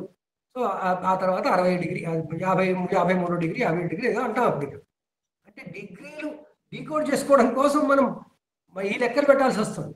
ఋషులు ఆ లెక్కలే అక్కర్లేకుండా మృగశిర నక్షత్రం చెప్పుకోవడం, బాబు నీకు డిగ్రీలు ఎందుకు, ఇంకా ఆ లైన్లో ఉండిపోకండి. మృగశిర ఎక్కడ వస్తుంది? మేషం 30, వృషభంలో 30, మృగశిర 26 23 20కి వస్తుంది. అంటే 30 + 23 53 డిగ్రీల 20 నిమిషాల తర్వాత మృగశిర నక్షత్రం వస్తుంది. ఆ విధంగా మనకి అతి సంక్లిష్టమైన గణిత సమాచారాన్ని సులభంగా గుర్తుపెట్టుకోవడానికి వీలుగా నక్షత్రాల పేర్లు చెప్పారు. సో మృగశిర నక్షత్రం అనగానే నేను 53వ డిగ్రీ 20 నిమిషాల నుంచి 66 డిగ్రీ 66 23 20 కదా 13 20 అంటే 66 67 డిగ్రీ 66 40 వరకు అది మృగశిర అని అనుకోవాలి. కానీ ఆ తలనొప్పి అక్కర్లేదన్నారు వాడు. నువ్వు మృగశిర నక్షత్రం పేరు గుర్తుపెట్టుకో, దాని నుంచి ఏమవుతుందో తెలుసుకున్నారు కదా. అంటే డిగ్రీల అవసరం రాకుండా మనకి డిగ్రీలనే బోధించారు వాడు. ఇది కారకత్వాలలో నక్షత్రాల వ్యాప్తి తెలుసుకోవడం కోసం మనం ఈరోజు మళ్ళీ రీలెర్నింగ్ చేస్తున్నాం. ఇది మళ్ళీ తెలుసుకోవడానికి మళ్ళీ ఇలా అనుకుంటాం. సో ప్రతి నక్షత్రం యొక్క వ్యాప్తి ఏమిటి అనేది మనం గుర్తుపెట్టుకోవాలి. మనం తెలుసుకున్నాం, ఇంతకుముందు చెప్పుకున్నాం కూడా. అశ్విని నుంచి ఆశ్లేష వరకు మొదటి 4 రాసుల్లో ఉన్నాయి. ఏ ప్రకారం ఉన్నాయి? 4 పాదాలు ప్లస్ 4 పాదాలు ప్లస్ 1 పాదంగా మేషరాశిలో ఉన్నాయి. 3 పాదాలు 4 పాదాలు 2 పాదాలుగా వృషభ రాశిలో ఉన్నాయి. మళ్ళీ 2 పాదాలు 4 పాదాలు 3 పాదాలుగా మిథున రాశిలో ఉన్నాయి. మళ్ళీ 1 పాదము 4 పాదాలు 4 పాదాలుగా మరొక రాశిలో 4వ రాశిలో ఉన్నాయి. దీంతో 9 నక్షత్రాలు అయిపోయాయి, 120 డిగ్రీలు అయిపోయినాయి, 9 4 36 పాదాలు అయిపోయినాయి, 9 నక్షత్రాలు అయిపోయినాయి. నవకము అన్న ఈ వ్యాప్తి గుర్తుపెట్టుకోవాలి. ఈ మాటలన్నీ చెప్పుకుంటుంటే మనకు ఆటోమేటిక్గా అశ్విని, భరణి, కృత్తిక, రోహిణి, మృగశిర, ఆర్ద్ర, పునర్వసు, పుష్యమి, ఆశ్లేష గుర్తొస్తాయి. మీరు జ్యోతిష విద్యార్థులుగా ఈ నక్షత్రాలు ఏ నవకంలో ఉంటాయో ముందు ఒకసారి గుర్తుపెట్టుకోండి. ఆ తర్వాత మళ్ళీ నవకంలో ముందెక్కడ వెనకెక్కడ తర్వాత తెలుసుకుందాం, ఇబ్బంది ఏం లేదు. సో నక్షత్రాలు వ్యాప్తి మనకి గుర్తుంటుంది. ఇవన్నిటికీ మళ్ళీ మనం పుస్తకం తీసి చూసుకుంటే జ్యోతిషం చెప్పలేం కదా. అసలు జ్యోతిషం కుండలి చూస్తున్నప్పుడే మనకి ఇది అర్థం కావాలి కదా. అందువల్ల వీటి కారకత్వాలలో ఈ వ్యాప్తి కూడా మనం ఒక కారకత్వంగా తీసుకుంటాం. ఎందుకంటే అది అక్కడి నుంచి కదా మనకి ప్రభావం చూపించేది, ఆ యాంగిల్లో కదా మనకు వచ్చే ప్రభావం. సో ఆ విధంగా మనకి అశ్విని నుంచి ఆశ్లేష వరకు మొదటి నవకం, మళ్ళీ సేమ్ సెటప్తో, సేమ్ ఈక్వేషన్తో, సేమ్ స్ట్రక్చర్తో మఖ నుంచి జ్యేష్ఠ వరకు, మళ్ళీ మూల నుంచి రేవతి వరకు 3 నవకాలలో 3 4 12 రాసులు, 3 9 27 నక్షత్రాలు, 3 36 108 పాదాలు. ఈ 3 రకాలుగా మనము రాశి చక్రాన్ని గుర్తుపెట్టుకునేందుకు అవకాశం ఉంటుంది.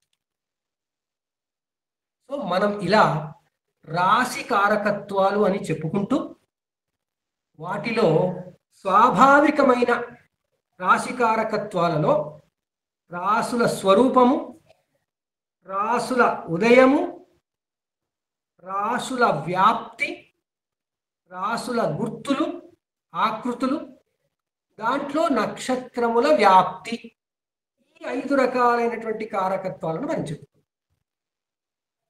ఇలాగే మనం 12 రాసులకి మరిన్ని కారకత్వాలు ముందు ముందు పాఠాలు చెప్పుకుంటాం. ఇవన్నీ ఎందుకు చెప్పుకుంటున్నామంటే అన్నీ ముందు అర్థం చేసుకుంటే కుండలి చూసినప్పుడు ఎవరైనా ఏదైనా చెప్పినప్పుడు మనకు అది ఏమిటో తెలియడం కోసం సులభం అవుతుంది. అది అలా ఉంటే ఏమవుతుంది అని తెలుసుకోవడానికి సులభం అవుతుంది. ఎందుకంటే కారకత్వాల్లో వచ్చింది కాబట్టి. సో అలా మనం వచ్చే వారం మళ్ళీ కొన్ని కారకత్వాలు చెప్పుకుంటాం. దాంట్లో రాశి స్వాభావికమైనవి ఉంటాయి మళ్ళీ. దాని తర్వాత ఇప్పుడు మనం రాశి చక్రం కూడా చెప్పుకున్నాం. దాని తర్వాత చెప్పుకున్నాం కొన్ని పాయింట్స్ ఉన్నాయి దాంట్లో. పాయింట్ ఆఫ్ ఏరీస్ అని ఉంది.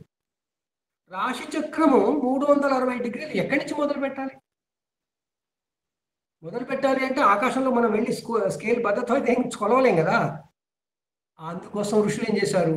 రాశి చక్రంలో ఉన్న అన్ని నక్షత్రాలని గమనించి ఎక్కడైతే సూర్యుడు రాగానే భూమి మీద సమానమైన రాత్రి పగలు వస్తుందో దాన్ని ఆరంభిద్దాము అనుకున్నాం. మనం చెప్పుకున్నాం మేషరాశి ఆరంభం కోసం సూత్రం చెప్పారు. ఆ మేషరాశి మరి ఆరంభం ఎక్కడ? ఆ స్పాట్ తెలియాలి కదా. దాన్ని ఇంగ్లీష్లో ఫస్ట్ పాయింట్ ఆఫ్ ఏరీస్ అంటారు. అంటే మేషరాశి ఆరంభ బిందువు. దీన్ని ఎలా పట్టుకున్నారు వాళ్ళు? ఆకాశంలో అయితే దొరకదు. అది ఇక్కడి నుంచి అందామా ఆకాశం అక్కడే ఉంటుంది. కింద నుంచి మనం చూస్తుంటే ఆ ప్రాంతం అలాగే ఉంటుంది. అది ఎలా గుర్తుపట్టాలి? దానికి ఎదురుగుండా 108 పాదాలలో సగం పాదాలంటే ఎన్ని? 54. అందువల్ల 54వ పాదము ఏ నక్షత్రపు రాశి అవుతుందో అక్కడ రాశి మారిందా చూశారు మొదలు. నవకరిలోనే కాకుండా రాసులు మారడం కూడా ఇంపార్టెంటే మనకి. అందువల్ల తులారాశి దగ్గర చిత్తా నక్షత్రపు మధ్య భాగం నుంచి డైరెక్ట్గా లైన్ వేస్తే అది 180 డిగ్రీల దూరంలో మేషానికి మీనానికి మధ్యలో వస్తుంది. అక్కడ మేషం ఆరంభమయ్యే పాయింట్ అని చెప్పారు. అంటే మేషారంభం కొరకు చిత్త సగం నుంచి తీసుకున్నారు. దీన్ని చిత్రపక్ష విధానం అంటారు. సో అయనాంశ క్యాలిక్యులేషన్స్కి ఇది అవసరం అవుతుంది. అందువల్ల చిత్రపక్ష అయనాంశ అని చెప్పుకోవచ్చు. ఈ చిత్తా నక్షత్రం అయితే అందరూ అనొచ్చు కదా, ఇంకా కూడా నక్షత్రాలు ఉన్నాయి కదా, 2 పాదాలు ఒక దాంట్లో 2 పాదాలు ఒక దాంట్లో ఉన్నాయి కదా. మన ధనిష్ట ఉంది, మృగశిర ఉంది. కానీ మృగశిర ఉన్నప్పుడు మృగశిర దగ్గర ఏమొస్తాయి? వృషభము మిథునం వస్తాయి. వాటి ఎదురుగుండా మూలా నక్షత్రం వస్తుంది. ఈ మూలా నక్షత్రానికి ఎదురుగుండా మృగశిర సగం అటు సగం ఇటు ఉంది. మరి ఉంటే మూలా నక్షత్రం ఆరంభం నుంచి మరి ఉంటే ఇది జంక్షనే, గ్రాండ్ జంక్షనే. వృశ్చికం అయిపోతుంది, ధనుసు మొదలవుతుంది. కానీ అప్పుడు దివారాత్రాలు ఒకటి అయ్యే ఒక సమానంగా ఉండే రోజు రాదు. చూడండి లింక్. రాత్రి పగలు సమానంగా ఉండే రోజు కావాలి, మళ్ళీ ఈ ఆర్డర్ రావాలి. అది ఎక్కడొచ్చింది? మేషము తులల దగ్గరే వచ్చింది. సో తుల దగ్గర వస్తే ఏమైంది? అది ప్రకృతిలో ఋతువుల్లో ఒక సగం ఋతువులు అయిన తర్వాత వచ్చింది. అందులో దక్షిణాయనంలో వచ్చింది. రాత్రికాలం ఎక్కువ ఉండే టైంలో వచ్చింది. మనం పడుకునే సమయం. ఎందుకు వద్దులే, ఈ పడుకునే సమయంలో రీసెర్చ్ ఏం చేద్దాం, మనం వెలుగులోనే చేసుకుందామని వాళ్ళు వెలుగున్నప్పుడే చూశారు, పగటి కాలం ఎక్కువ ఉన్నప్పుడే చూశారు. అందువల్ల మేషరాశి నుంచి వసంత ఋతువు ఆరంభం అవుతుందని భావించి ప్రకృతిలో మార్పులు గమనించి అన్ని వసంత ఋతువులో ఏమంటాం మనం, చిగురు వేస్తున్నాయి అన్ని అని, ఆరంభానికి సూచన అని. అందువల్ల వసంత విషువత్తు ఎక్కడైతే జరిగిందో దాన్ని ఆరంభం చేసుకుని ఆ రాశి చక్రపు 360 డిగ్రీలు మొదలు పెట్టడానికి, 0 అని అనుకోవడానికి పాయింట్ ఆఫ్ ఏరీస్ అని గుర్తించారు. ఆ పాయింట్ ఆఫ్ ఏరీస్ దగ్గర ఆకాశంలో ఏ చుక్క లేదండి, ఏ నక్షత్రము ఉండదు. కన్సూపుతో చూస్తుంటే ఇటు కొన్ని నక్షత్రాలు ఉంటాయి, అటు కొన్ని నక్షత్రాలు ఉంటాయి, మధ్యలో గ్యాప్ ఉంటుంది. ఈ లైన్ మాత్రం అక్కడి నుంచి వెళ్ళిపోతుంది. అక్కడ వెళితే ఆ పాయింట్ నుంచి వెనక వైపు ఉన్నది రేవతి నక్షత్రం అని, ముందున్నది అశ్విని నక్షత్రం అని, లేదా ఉల్టా ముందున్నది రేవతి నక్షత్రం ఎండ్ అని, తర్వాత అది అశ్విని నక్షత్రం బిగినింగ్ అనుకొని వాళ్ళు ఆ పాయింట్ని చెప్పారు. అక్కడికి సూర్యుడు వచ్చినప్పుడు, సూర్యుడు రావడం మాత్రం నక్షత్రం వెనక ఉండొచ్చు ఉండకపోవచ్చు కదా, కానీ సూర్యుడు అక్కడికి వచ్చినప్పుడు ఆ రోజు ఎప్పుడైతే దివారాత్రాలు సమానం అవుతున్నాయో ఆ పాయింట్ని అశ్విని బిగినింగ్ అన్నారు. ఇలా మనకి ఫస్ట్ పాయింట్ ఆఫ్ ఏరీస్ అని ఆధునిక ఖగోళ విజ్ఞానంలోనే ఉంది. మనకి ఇది మన క్లాసిక్స్ వాటిల్లో ఎక్కడ కనబడదు. మేషం ఆరంభం అంటారు అంతేగాని అదేం లేదు. సో ఈ విధంగా మనకి వాళ్ళు అతి సూక్ష్మమైనటువంటి స్టడీ చేశారు. దాని ప్రకారంగా ఈ సిస్టమ్ ఇచ్చారు. దాని ప్రకారంగా ఈ రాశి చక్రాన్ని ఇచ్చారు. దాని ప్రకారంగానే వాటి కారకత్వాలను కూడా ఇచ్చారు. సో మనకి ఈరోజు రాసులు, వాటి ఉదయము, వాటి గుర్తులు, వాటి వ్యాప్తి, నక్షత్రాల వ్యాప్తి, ఇవన్నీ మనం చెప్పుకున్నాం. సో మిగిలిన భాగం, మరొక భాగం మనం వచ్చే వారం చెప్పుకుంటాం. ఈ ఈ ఈ ఇంతవరకు ఈ క్లాసు ఇప్పుడు నేను ముగిస్తున్నాను. మనం ఇప్పుడు దయచేసి ఇంకొక 5-10 నిమిషాలు ఉండండి. మీరు ఇప్పటిదాకా చెప్పినవి రాశి కారకత్వాలు కాకుండా 7 పాఠాల్లో అన్నీ కరెక్ట్గా అర్థమయ్యాయా లేదా? కొత్తగా వచ్చిన వాళ్ళు చెప్పాలి. చాలా బాగా చెప్పారు సార్, ధన్యవాదాలు సార్. బాగా చెప్పారని ఆ కామెంట్ మీకు పూర్తిగా అర్థమైంది అనేది తెలియాలి. అర్థమైంది సార్, ధన్యవాదాలు. చాలా బాగా చెప్పారు, ధన్యవాదాలు. కృష్ణ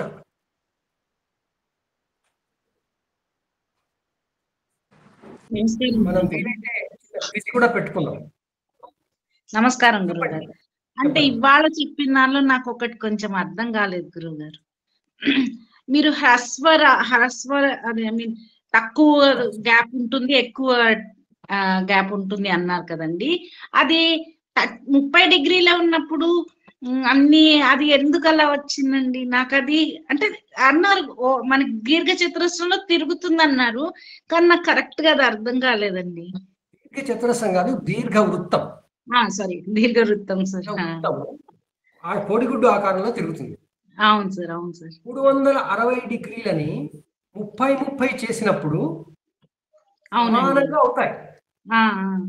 అది పర్ఫెక్ట్ సర్కిల్ అయితే సమానం అవుతాయి. అవునవును, పర్ఫెక్ట్ సర్కిల్ కాదు కదా. అవునండి, అవును. మీరు రబ్బర్ బ్యాండ్ ని ఇలా 2 వేళ్లతో పట్టుకుంటే వృత్తంగా ఉంటుంది అది. అవును, కానీ మీ 2 వేళ్లు పట్టుకున్నందుకు కొంచెం సాగుతుంది కదా. అవునండి, అవును. దాంట్లో ఉన్న 360 డిగ్రీలు తగ్గాయా ఏమన్నా? తగ్గలేదండి. అదే విధంగా అంతరిక్షంలో మన ఆర్బిట్లు కూడా అలాగే ఉంటాయి. దీర్ఘ వృత్తంలో ఉన్నాయి, ఎలిప్టికల్ ఉంటాయి. ఆ 30 డిగ్రీలు ఎంతసేపట్లో పైకి వస్తాయి? అంటే ఇప్పుడు మనకి ఈ సైడ్స్ ఉన్నవి తొందరగా వచ్చేస్తాయండి. మీన మేషాలు ఓకే ఓకే, ఈ మూలకి పైన ఉన్నవి మీనము, మేషము, వృషభము, కుంభము. ఓకే ఓకే, ఈ 4 రాసులు తొందరగా పైకి వస్తాయి. ఓకేనండి. ఎక్లిప్టిక్ అంటారు. ఎక్లిప్టిక్ మీద అంటే క్రాంతి వృత్తం మీద అవి దగ్గరగా ఉంటాయి. తొందరగా పైకి వస్తాయి. మరి అవి పైకి వచ్చినందుకు కాంపెన్సేట్ కావాలి కదా. ఆ కాంపెన్సేషన్ సింహము, కన్యా, తులా చేసుకుంటాయి. ఓకే. ఇంకొకటి భూమి 23.5 డిగ్రీలు స్లాంటింగ్ గా ఉంటుంది కదండి మనకి. మరి అది ఇప్పుడు మన భచక్రం అన్నప్పుడు మీకు ఈ స్లాంటింగ్ లోనే భచక్రం తీసుకుంటామా గురువు గారు? స్లాంటింగ్ తీసుకో, స్ట్రైట్ తీసుకుంటాం, అందువల్ల వంగుతుంది కాస్త. భచక్రం కూడా కొంచెం వంగిపోతుంది. అందుకే మీరు రోజు సూర్యోదయం, సూర్యాస్తమయం గమనించండి. మీరు హైదరాబాద్ లో ఉన్నవాళ్ళైతే తూర్పు నుంచి ఎక్కడి నుంచి సూర్యుడు ఉదయిస్తాడో డైరెక్ట్ గా పడమట అదే పాయింట్ లో అస్తమించడు. అవునండి, అవును. కొంచెం అటుగా అస్తమిస్తాడు. అవును, పక్కకు వెళ్తారు. కొంచెం పక్కకి వెళ్తాడు, ఇటువైపు రాడు, అటువైపు వెళ్తాడు. అంటే మన ముందు నుంచి ఇలా వంగిపోతుంది భచక్రం. అప్పుడు మనం తూర్పు అదే అని మనకి ఇలా తెలుస్తుందండి. తూర్పు చాలా పెద్ద ఏరియా కదా, దాని ట్రూ ఈస్ట్ అని వాళ్ళు ఒకటి తెలుసుకోవాలి. అది ఈక్వినాక్స్ డే రోజు సూర్యుడు ఎక్కడ ఉదయిస్తాడో అది తూర్పు, అది ట్రూ ఈస్ట్. ఓకేనండి. ఈక్వినాక్స్ రోజు సూర్యోదయమైన చోటు సరి అయిన తూర్పు. ఓకే, మరునాడు ఇటన్నా పోతుంది. అదే నాకు కొంచెం అది కన్ఫ్యూజన్ అండి. ఇది తూర్పు ఒక్కొక్కసారి అంటే ఉత్తరాయణానికి దక్షిణాయనానికి తేడాలు వస్తాయి కదా. మనం ఇది తూర్పు అని ఎగ్జాక్ట్లీ ఎలా మనం ఫిక్స్ చేసుకోవాలో నాకు ఎప్పుడు అర్థం కాలేదు. చాలా థ్యాంక్స్ గురువు గారు, చాలా మంచి పాయింట్. ఋషులే మనకి చెప్పి పెట్టారు కదా, కళ్ళొప్పి పెట్టుకోకండి, హాయిగా మీరు విషువత్తు రోజు మంచిగా స్నానం చేయండి, ఆ రోజు అన్ని చూసుకుని అని చెప్తారు కదా. ఓకే, చాలా అందుకే స్నానం ధన్యవాదాలు. చేయమన్నారు. గుర్తు పెట్టుకోవడానికే స్నానాలు పండుగలు చేయమన్నారు. ధన్యవాదాలు, పరమావధి. ధన్యవాదాలండి, చాలా ధన్యవాదాలు.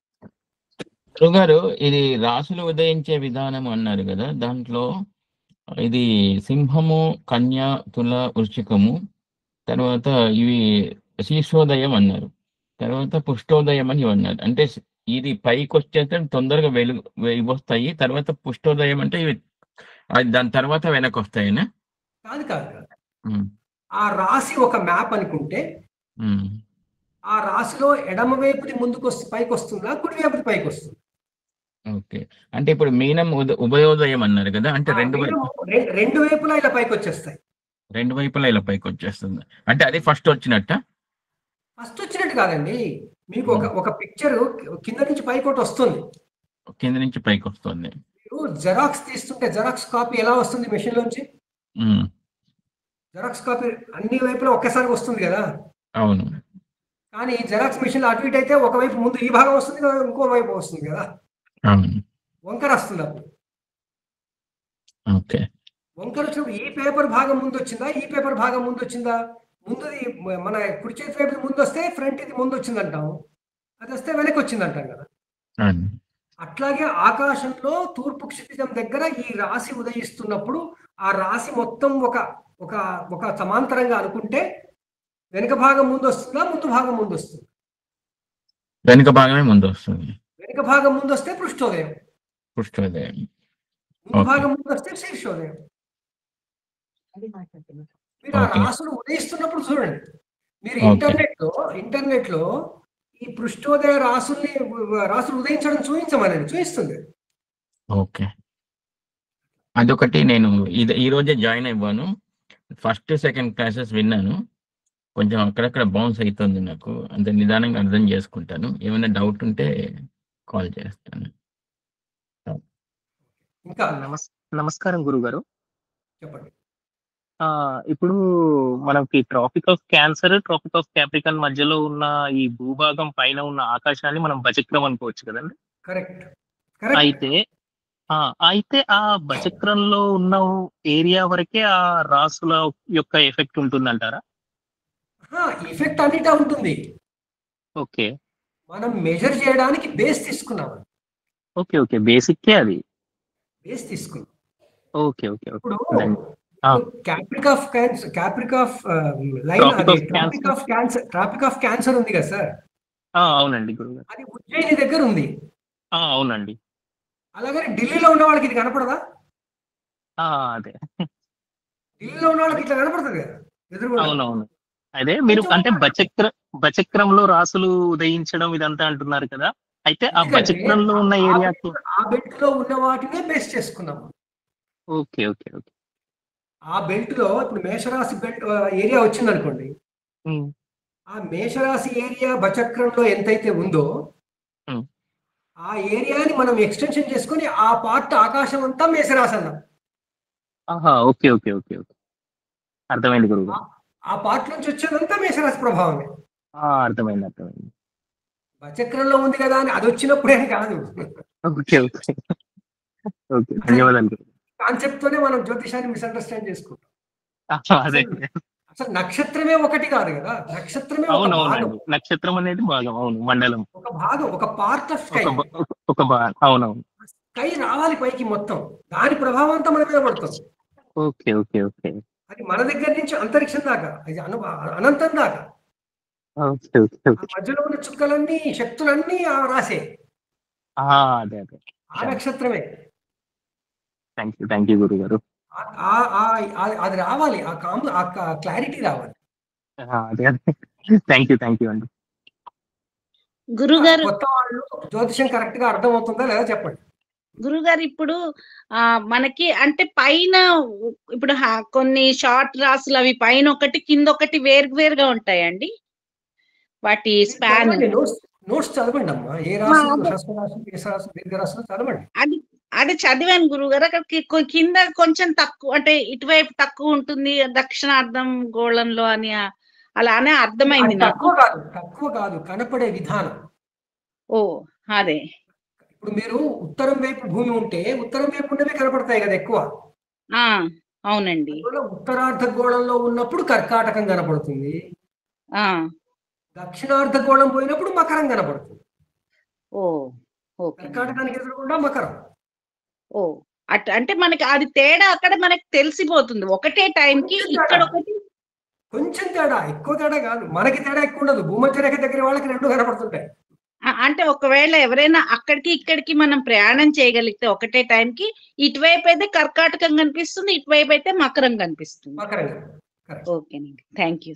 ఎక్కువ భాగం కనపడుతుంది. ఇంకా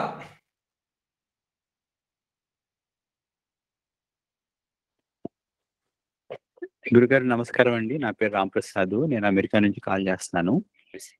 చాలా బాగుందండి. ఒక లగ్నం ఎలా క్యాలిక్యులేట్ చేయాలనేది కొంచెం కన్ఫ్యూజన్ అనిపించిందండి మాకు. ఎస్పెషల్గా ఎలా అడ్జస్ట్ చేయాలి వేరే కంట్రీస్ లో, అంటే ఈ పచ్చక్రం పైన ఉండే వాళ్ళకి ఎలా అడ్జస్ట్ అర్థం కాలేదండి. నేను చెప్పేది బాలశిక్ష పాఠాలు, లగ్న క్యాలిక్యులేషన్స్ దాకా ఇంకా మేము రాలేదు. థ్యాంక్స్ అండి. లగ్న క్యాలిక్యులేషన్స్ వచ్చినప్పుడు తెలుస్తుంది.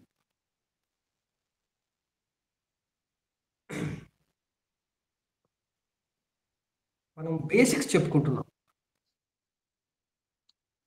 థ్యాంక్స్ అండి. అదే మీరు మెన్షన్ చేశారు కదా ఈరోజు ఉదయం అని చెప్పి, అదే గ్రహాలు ఉదయిస్తున్నాయి అని చెప్పి, అందుకని కన్ఫ్యూజ్ అయ్యానండి. అందుకంటే రాసులు ఉదయిస్తాయి.